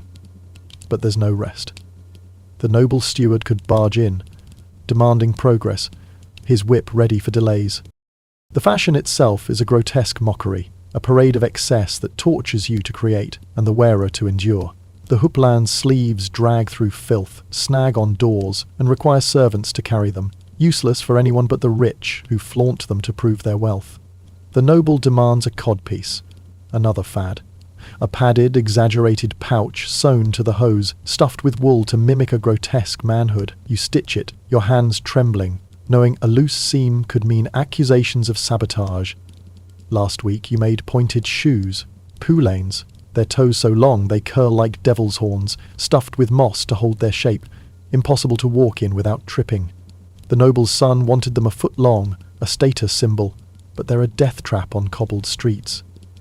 You've seen knights limp, their toes bruised, cursing the fashion you're forced to craft. Then there's the hennin, a conical headdress for the lady, draped in silk veils that tangle and tear, requiring a wire frame you hammer by hand, its weight giving you blisters. The veils, sheer and fragile, cost a fortune, and a single tear could mean a flogging. These are no clothes, they're torture devices, monuments to vanity that break your hands, your back, your spirit to create. The nobles love their absurdity, their wealth measured in the pain they inflict on you and the impracticality they parade. You stitch their madness, your blood on the seams, your hunger a silent scream. Where's your cloth coming from? The guild, mostly, and their greed is a vice as tight as the Lord's fist, squeezing every drop of life from your labour. They're the gatekeepers of your trade, their hands wrapped round the flow of fabric, tools and work, their eyes glinting with the same hunger you see in the nobles they serve. Wool is the backbone of your craft, sourced from local sheep, its fibres coarse and prickly, woven with burrs and straw that catch your skin like thorns. Village women spin it, their hands gnarled from years at the wheel, their faces etched with exhaustion as they trade their skeins for scraps of bread or a handful of barley. You've seen them in the market, their backs bent, their voices low, bartering for just enough to survive another week. The wool they bring is heavy, greasy with lanolin, its smell a mix of damp earth and animal musk that clings to your garret like a fog. It's cheap, but never cheap enough. Each yard costs you a day's wages, and the guild marks up the price, their ledgers fat with your debt. Linen is rarer, a luxury you handle with trembling hands, its flax grown in distant fields you'll never see, harvested by peasants as broken as the farmer you once knew. Its weaving is a mystery, a process guarded by weavers who speak of retting and scutching in hushed tones, as if the cloth were sacred. Linen's smooth but stiff, its pale threads catching the candlelight like a ghost, and it's reserved for the clergy or the lord's undergarments, never yours. You've touched it twice this year, each time fearing a snag or a stain that would cost you everything. Silk is a noble's treasure, a shimmering dream from lands so far they might as well be myth. Cathay, Persia, places whispered about by merchants with gold in their teeth. Its threads are finer than a spider's web, so delicate they snap if you breathe too hard, their sheen a mockery of your grimy hands. You've got a bolt of it now, a deep blue gift for the noble's wife, its folds heavy with expectation and danger. You guard it like your life, locking it in a wooden chest under your pallet, its key tied to your belt, its weight a constant fear. Lose it, and the guild will have you whipped, your back torn open, your family left to beg. Spill ink on it, and you're finished. Last year. A tailor ruined a silk sleeve, and they took his hand, his screams echoing in the guild hall as a warning. You handle it with cloth-wrapped fingers, your breath held, your heart pounding, knowing a single tear could mean starvation. The silk's beauty is a lie, its softness hiding the blood it costs, yours, and the unseen hands that wove it across seas you'll never cross. Thread is your own, spun by your wife, her hands raw and bleeding from the spindle, her fingers cracked from twisting wool into coarse, knotted strands. Each spool is a week's work, her nights spent by the hearth, her eyes heavy, her love woven into every twist. You guard her thread as fiercely as the silk, knowing it's all that stands between you and a broken needle. Dyes are another guild monopoly, madder for red, woad for blue, saffron for a yellow you'll never afford, each pot a fortune, their colours bleeding into your dreams, but never your life. Needles are precious, each one a small, sharp miracle bought from a peddler who visits twice a year, his cart creaking under the weight of iron and lies. He charges a month's bread for a handful, their points gleaming like stars before they dull with use, each one blunting daily under the strain of wool and leather. You've got 3 left, their tips chipped, their eyes narrow, and you thread them with trembling hands, knowing a broken needle is a day's work lost. You've tried making your own, carving bone with a knife, but they snap or bend, useless against the guild's iron. Shears are your lifeline, a heavy pair of rusted iron you sharpen nightly with a river stone, your hands aching, your wrists throbbing from the effort. A dull blade is death, it tears cloth, ruins seams, costs you fines or worse. You've seen a tailor lose his trade for a bad cut, his shears seized, his hands broken. You hone yours until they sing, their edges catching the candlelight, but rust creeps in, and the guild won't replace them. Wax and ink for marking cloth come from the guild, but they're miserly. Their supplies a cruel jest. The wax is rancid tallow, stinking of spoiled fat, its clumps melting unevenly, dripping onto your table, your cloth, your hands. The ink is watery, a grey sludge of charcoal and vinegar that smudges with every stroke. Its stains a constant threat to your work. You've begged for better, but the guildmaster laughs, his purse heavy with your dues, his table laden with meat you'll never taste. The guild controls it all, cloth, tools, work, your very breath, and their dues are a noose around your neck, taking your last pennies, your last scraps of hope. You pay monthly, a handful of coins scraped from mending cloaks or sewing hoes, each one a stab of pain as you hand it over. Miss a payment, and they seize your tools, your cloth, your life, casting you out to beg or die. The guildmaster's a lord in all but name, his hall warm, his clothes fine, his fingers clean while yours bleed. You've seen him feast, roast pork, spiced wine, bread white as snow, while you starve, your family's ribs sharp under their skin. The guild's rules are iron, no working without their mark, no selling without their nod, no living without their chain. You're their slave, your craft their coin, your pain their profit. By noon you're a broken husk, your body a map of suffering, your soul a frayed thread. Your fingers are a battlefield, cuts from needles, burns from wax, blisters from shears, each wound a throbbing reminder of your trade. Blood seeps into the cloth, mixing with ink and sweat, your hands too filthy to clean, their grime a second skin. Your eyes are red, raw from tallow smoke and the strain of tiny stitches in dim light, their lids heavy, their vision blurring with every scene. Your stomach howls, a beast that gnaws your insides, its hunger a fire that never dies. You eat standing, a scrap of rye bread, gritty, mouldy, hard as stone, flecked with chaff that cuts your gums, and a sip of ale weak and bitter, its sourness coating your tongue. Your hands shake as you eat, too crusted with dirt and blood to wipe. Their filth a part of you now. The garret's a haze, a choking cloud of dust, wax smoke and the butcher's stench, rancid fat, rotting meat, a heavy reek that clogs your throat. Each breath is a struggle, your lungs burning, your cough deepening with every inhale.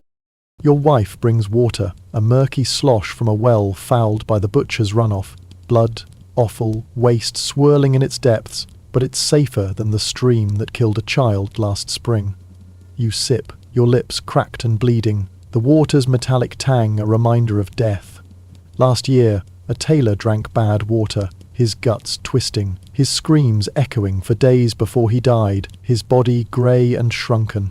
Lays your lifeline, brewed by a neighbour with barley she hides from the Lord, its taste weak but free of parasites. You gulp it from a chipped cup, your hands trembling, your throat raw, and return to the needle, the noble's robe, a weight on your soul, its scarlet folds a chain you can't break. The garret's a frozen hell, a cruel cage where the weather is your enemy, as relentless as the guild's greed.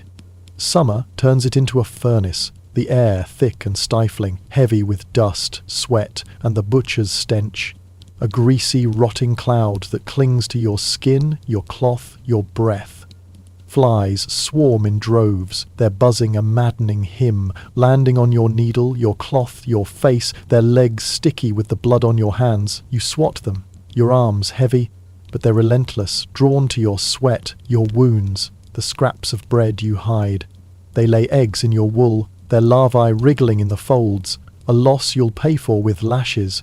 You've tried burning herbs to drive them away, but the smoke only chokes you, and the guild won't spare the coin for better. Winter is a deeper torment, a slow, creeping death that seeps through the walls, turning your fingers blue, your breath a cloud that lingers like a ghost. The window, a jagged hole in the wall, lets in snow, not light, its flakes piling on your table, melting into your cloth, ruining seams you've bled for. The floor's an icy trap, its splintered boards numbing your feet through the rags you wrap them in, their dampness a constant ache. Frostbite's a real threat. Last winter, a tailor lost 2 fingers. their tips black and rotting, his trade ended, his family cast out. You've got chilblains, red and swollen, that burn when you move and weep when you don't, their pain a pulse that matches your heartbeat. There's no fire, no hearth, just the candles flicker, its heat a cruel tease, its flame too weak to warm but strong enough to burn. Your cloak's a tattered rag, patched with scraps, smelling of tallow and despair, offering no shield against the cold that claws your bones. You work, shivering, your stitches uneven, your hands too stiff to grip the needle, each movement a battle against the freeze. The butcher's shop below is no refuge. Its stench rises, a heavy, rancid fog, its blood seeping through the floorboards, staining your scraps, drawing rats as bold as lords. A jaw, the largest, is your nemesis, his teeth sinking into your wool, his eyes daring you to fight. He's cost you a day's work, a week's wages, a bolt of linen you hid from the guild. You've thrown stones, set traps, screamed until your throat bled, but he's always back, his hunger a mirror to your own. Afternoon brings a fresh torment, a gauntlet of fear and pain that tests your breaking point. The noble steward arrives, his boots tracking mud across your floor, his voice a bark that cuts through the garret's haze. He demands the robe, his eyes sharp, his whip coiled at his belt, a threat in every glance. You show your progress, your heart pounding like a war drum, knowing a single flaw, a loose thread, a crooked seam means a beating, or worse. He sneers, calling the dagging sloppy, though each jagged point is perfect, cut with bleeding hands stitched with failing eyes. You bow, your stomach twisting, your voice a whisper as you promise to fix it, though there's nothing to fix. You rework the edges, your fingers raw, your needle pricking fresh wounds, your eyes burning in the dim light, each stitch a prayer for mercy. You're also mending a knight's surcoat, torn in a drunken brawl, its embroidery a labyrinth of gold thread that costs more than your life. The thread's delicate, snapping with every pull, its glint a mockery of your poverty. You sew by candlelight, your hands shaking, the needle breaking halfway through, its snap a stab in your gut. A new needle's a day's wages, a debt you can't pay, and you borrow one from a neighbour, owing him bread you'll never afford. His pity burns worse than the cold, his eyes saying what you both know, you're one mistake from his fate. By dusk you're stitching hose for the noble's son, their tight fit a fashionable fad that's impossible to sew without tearing. The leather's tough as iron, your needle dull as a spoon, and each stitch is a battle, your fingers bleeding, your wrists screaming, your back a knot of pain. The hose must hug the leg, a second skin, but the leather resists, cracking under your needle, threatening to ruin the hide. You work until your hands cramp, your eyes blur, your breath a ragged gasp, the noble's demands a chain around your soul. The worst job you've ever faced still haunts you, a wound that never heals. Last year you made a bishop's cope, a ceremonial cloak dripping with excess, a monument to vanity cloaked in faith. It was velvet, heavy as a man, its deep purple folds swallowing the light, its weight crushing your table, your hands, your spirit. You embroidered it with silver thread, each strand sharp as a blade, cutting your fingers until they bled, the blood mixing with the ink you used to mark the design. The hem was studded with pearls, each one a fortune, sewn by candlelight that burned your eyes, their glow a cruel contrast to your hunger. The design was grotesque, a nightmare woven in thread, saints with twisted, anguished faces, their eyes bulging, their mouths open in silent screams. Dragons eating their own tails, their scales glinting with malice, demons lurking in the folds, their claws reaching for the saints. It was a mockery of faith, a bishop's pride dressed as piety, and it took weeks, each stitch a torment, each pearl a weight on your soul. Your eyes failed, your fingers bled, your back broke under the strain, and when you finished, the bishop complained it was too plain, his voice dripping with scorn. You got no pay, just a threat to your guild status, a warning to never fail again. You wept that night, your wife holding you, her tears mixing with yours, the cope's weight still on your shoulders. Then there was the lady's kirtle, a fitted gown with a train so long it needed 2 maids to carry, its corset laced so tight it broke ribs, its silk as fragile as a dream. You sewed it, your hands trembling, knowing a loose lace, a torn seam, meant a whipping. The lady fainted wearing it, her breath stolen by the corset's grip, and you were blamed, your pay docked, your name cursed in the manor's halls. You heard she never wore it again, its train rotting in a chest, your blood wasted, your pain forgotten. Accidents are a constant threat, a shadow that stalks your every move, as deadly as the guild's wrath.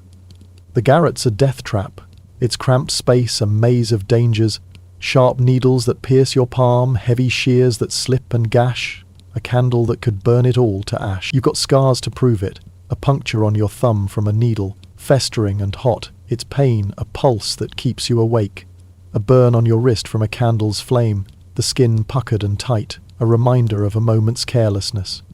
A gash on your hand from shears that slipped, blood soaking the cloth, your vision swimming as you bandaged it with rags. Last month, a tailor fell from his stool, his skull cracking on the floor, his blood pooling with the wax and thread. He died, his family cast out, their wails echoing in the street. Fire's the worst fear. A spark from your candle enough to ignite the straw, the cloth, your life. You've seen a shop burn, its tailor trapped, his screams swallowed by the flames. The town watching as his life turned to ash, as you check your candle obsessively, trimming its wick, shielding it from drafts, but one gust through the window could end you. Needles break mid-stitch, piercing your palm, their tips lodging in your skin, and you've seen infections kill. A tailor's hand swollen, green, his fever breaking him in days. You've pulled splinters from your feet, their tips deep, their wounds weeping, and you've bandaged cuts with cloth too dirty to help, knowing each one's a gamble, each one a step toward death. Every stitch is a risk, every cut a dance with ruin, your life hanging by the thread you sew. Punishment is a blade at your throat, a whip that never sleeps, a fire that burns hotter than your candle. Botch a garment, and you're flogged. 10 lashes, your back torn open, blood pooling in the dirt, your screams a lesson to the guild. Ruin a noble's silk, and you lose a hand, or worse. Last year, a tailor spilled ink on a lord's cloak and they broke his fingers one by one, his cries a warning as he was cast out to beg. The guild's no kinder, their justice as cruel as the lord's. Miss your dues and they seize your tools, your cloth, your life, leaving you to starve, your family homeless. You've seen it. A tailor's shears taken, his needles snapped, his wife weeping as they dragged him away. The noble's steward is your judge, his word law, his whip a constant threat. He fines you for delays, for sloppy work, pocketing the coin while you bleed. Last month, he took a day's wages for a seam he called crooked, though it was straight, his smirk a knife in your gut. The Lord's court is a farce, a stage where your word's nothing, your life less than the mud on their boots. You've knelt before them, begging mercy for a late order, your wife sobbing beside you, her hands clutching yours. They laughed, their voices rich with wine, and doubled your work, your hope crushed like thread underfoot. The church takes its cut, a tithe on your earnings, a curse on your soul, each penny you hand over a stab of pain, each sermon a reminder of your sin. The priest calls you greedy, lazy, a sinner who works for vanity, his hands clean, his robes sown by your blood. You hide every penny, every scrap, but fear is a noose, tightening with every knock, every glance from the steward's cold eyes, every toll of the church bell that calls you to kneel, to pay, to bleed. Hygiene is a cruel, mocking fantasy, as unreachable as the silks you stitch for lords. Your garret is a festering swamp, a miasma of dust, wax, blood, and despair that clings to every surface, every breath. The air is heavy, thick with the rancid smoke of tallow candles and the butcher's stench wafting up from below, rotting offal, congealed blood, and the sour reek of entrails left to fester in the alley. The walls, splintered and blackened, weep with mould, their dampness breeding green and grey patches that crawl like a plague. The floor is a treacherous mire of cloth scraps, broken needles and wax drippings, each step risking a splinter or a slip that could cost you a day's work. Your hands are a ruin, scarred from years of needle pricks, bleeding from fresh cuts, caked with a crust of thread, ink and grime so deep it's become part of you. Your nails are black, torn and jagged, catching on the wool you sew, each snag a spark of pain. Your tunic, once a dull grey, is now a canvas of filth, smeared with wax, stained with blood, crusted with the dust of 1,000 seams. It's too precious to wash, too threadbare to replace, its fibres holding together by habit and prayer. You wear it like a second skin, its itch a constant companion, its weight a reminder of your poverty. Rats are your housemates, bold and insolent, their beady eyes glinting in the candlelight like tiny demons. You've named the largest Sir Gnaw, a bitter jest born of exhaustion, but he's no laughing matter when he scuttles across your table, his teeth sinking into your bread or gnawing holes in the wool you've slaved over. You've set traps, crude things of wood and string, but Sir Gnaw is cunning, dodging them with a thief's grace, stealing your scraps and leaving droppings as his taunt. You've thrown shears, shouted curses, even wept as he vanished with your last crust, but the rats always win, their hunger as relentless as yours. Lice are worse, an invisible army that infests your bed, your clothes, your very skin. Your straw pallet, damp and crawling, is their kingdom, and you're their feast. They bite relentlessly, leaving your body a map of red, swollen welts that itch until you claw yourself bloody. Your nails leaving trails of raw flesh, you scratch in your sleep, waking to find blood under your nails, sores that weep and crust but never heal.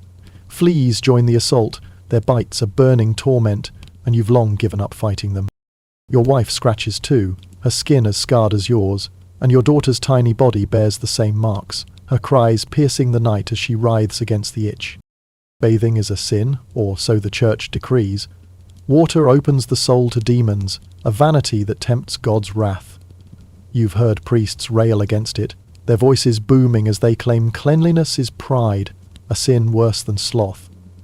You splash ale on your face in secret, its sour sting a mockery of clean. But it's futile, the grime is too deep, the stench too stubborn.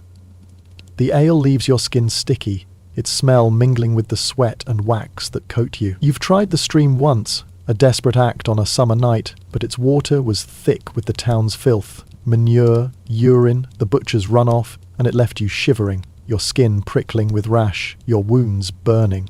Soap is a lord's luxury, a soft, sweet thing you've heard of but never seen, as distant as the silks you sew. Your hair is a greasy matted knot, crawling with lice, its strands clumping like wet straw. You hack at it with your shears when it tangles, each cut a loss, but it's no cleaner. Your teeth ache, gritty with the dust of bread and the sour film of ale, some loose, others blackened. Their pain a constant throb. Your body is a ruin, a tapestry of filth, pain and decay, no cleaner than the rats that mock you, no freer than the lice that claim you. The butcher's stench chokes every breath, a heavy, greasy cloud that clings to your throat, and the privy pit's reek, sickly, acrid, seeps through the floorboards, a poison you can't escape. You're drowning in filth, and it's winning, as surely as the rats, as surely as the cold. Superstitions bind you tighter than the guild's chains, a web of fear woven into every stitch, every breath. Spill a thread, and the garment's cursed, doomed to tear or bring ruin to its wearer. You burn the scrap in your candle, its acrid smoke a prayer to break the spell, your heart pounding as the flame flickers. A crow landing on your window's ledge is death's herald, its black wings a sign of blight or betrayal. You shoo it away, your voice hoarse, your pulse racing, fearing it's seen your soul. Last week one stared too long, and your needle snapped. You blamed it for the noble's complaint, your hands trembling as you rework the seam.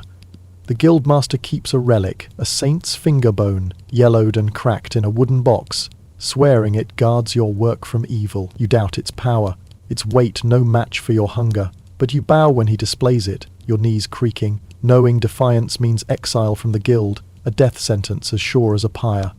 The church's rules are a noose, choking your days with their weight.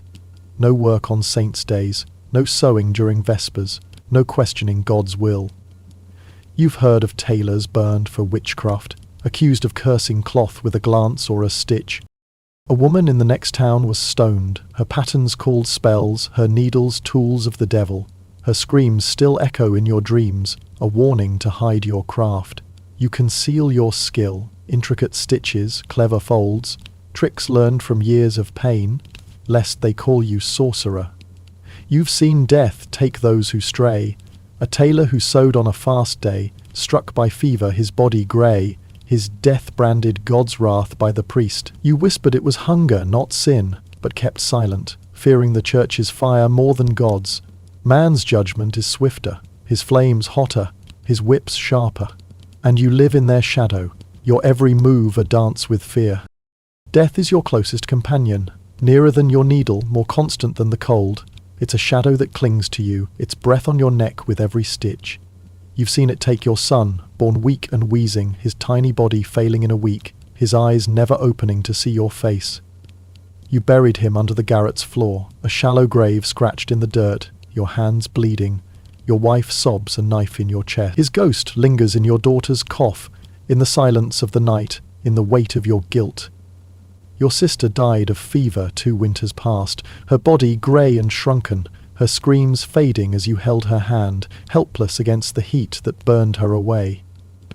You buried her too, the churchyard's dirt hard and frozen, your shovel blunt, your arms shaking.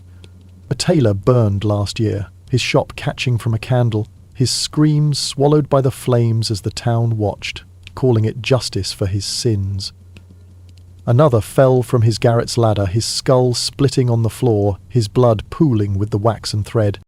You're 20 but ancient, your body a wreck of scars and aches, a cough that rattles your chest, wet and deep, a wound on your hand that festers, hot and swollen, a heart that races with fear and exhaustion.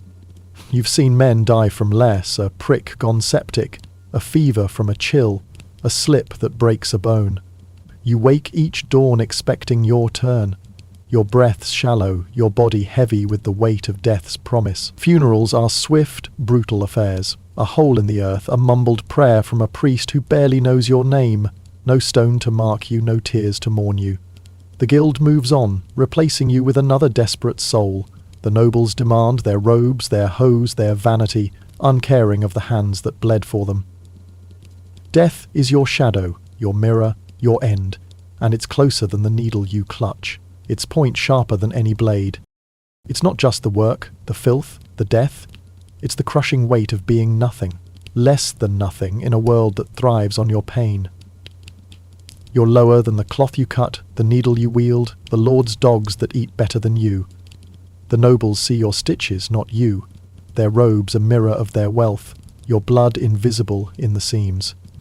The guild sees your dues, not your soul, their coins piling while you starve. The church sees your tithes, not your suffering, its priests cursing your poverty as sin. You're a tool, a shadow, a ghost, your name forgotten before it's spoken. They'd mourn a torn silk before they'd mourn you, their feasts undisturbed by your grave. But in that crushing dark, in the suffocating weight of your nothingness, you find sparks of defiance, glimmers of life that refuse to die. Your wife's touch, her hand brushing yours as she threads your needle, her warmth a lifeline in the cold. Your daughter's smile, faint and fleeting, when you hum a tune, her eyes bright despite her cough. A stolen scrap of silk, hidden under your pallet, its sheen a secret rebellion against the guild's greed. A dream of a garment that's yours. You've got allies in this hell, the weaver next door who slips you bread when his wife bakes, his gruff voice sharing tales of the steward's thefts. Your wife, who mends your tunic with love's thread, her hands steady despite her hunger. Old Joan, the dye woman, who trades you a scrap of blue wool for a mended cloak, her cackle a spark of life. You whisper in the dark of the steward's bribes, the nobles' bastards, the guildmaster's lies, a rebellion in hushed tones, a currency of survival that keeps you human. Evening falls, and you're still stitching. The candles flicker your only light, its smoke burning your eyes, its heat a cruel tease. Your hands are bloodied, your fingers numb, your stitches wavering as your vision blurs. The garret's colder now, the wind howling through the cracks, the butcher's stench thicker in the dark. Your family's there, their breath a faint warmth in the gloom, your wife's soft hum, your daughter's cough, a knife that cuts deeper than any needle. You collapse onto your pallet, the straw damp, the lice stirring, their bites a fresh torment. Your daughter's cough is worse tonight, each rasp a stab in your heart, her tiny body curled against you, seeking warmth you can't give. You hold her, your arms shaking, and sing a lullaby your mother taught. Your voice cracked but steady, a fragile shield against the dark. Sleep is a theft, a fleeting escape stolen from the dawn's tolling bell. But it's shallow, broken by cold, by fear, by the rats that scuttle and the lice that bite. What keeps you going? Not hope, it's a luxury for lords. It's your wife's hand, her fingers twined with yours, her strength a fire you cling to. It's your daughter's eyes, their spark a reason to rise, to stitch, to bleed. It's the needle's rhythm, its steady pierce a pulse that says you're alive, you're fighting, you're more than nothing. You dream of cloth that's yours, a simple tunic, not a noble's vanity, sewn for love, not coin. You dream of a life not torn, not bleeding, not shadowed by death. You're vital, though they'll never see it. Without you, the nobles stand naked, the church's altars bare, the world unstitched. You're the thread, unseen but holding, the seam that binds their world, one bloody stitch at a time. As you lie there, the candle gutters, its flame a dying star, its light fading like your strength. Your body's a wreck, scarred, bleeding, broken, but there's a flicker of pride, a stubborn fire that refuses to die. You clothe them today, the vain, the cruel, the greedy, your kin. You wove their world, your hands the unseen force that holds it together. Tomorrow you'll stitch again, not for them but for the ones beside you. Your wife, your daughter, the sparks that keep you alive. You clutch your wife's hand, her warmth an anchor in the dark, and let sleep drag you under, dreaming of a thread that doesn't break, a seam that doesn't tear, a life that's yours. The stars rise over the garret, their light unseen, but the needle's silence lingers, a testament to the tailor who wove the world, his hands the quiet bleeding thread that held it tight, unyielding, unbroken, eternal. We've journeyed through the raw, unyielding misery of medieval lives, stepping into the smoke-choked kitchens of a cook, the cold, cloistered classrooms of a teacher, the muddy, back-breaking fields of a peasant farmer, and the cramped, candle-lit garret of a tailor. Each life was a crucible of suffering, where survival was no guarantee, only a brutal daily struggle against the odds. The cook laboured in a sweltering haze, hands scarred by burns, lungs seared by ash, serving feasts for lords while scraping scraps for his own starving kin.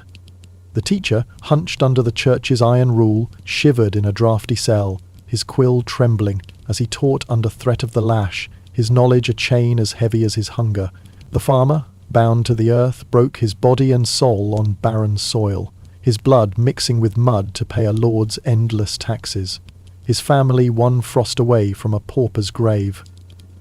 The tailor, eyes failing and fingers bleeding, stitched grotesque silks for nobles who mocked him, each needle prick a reminder of his worthlessness in their eyes, each seam a theft from his life's thread.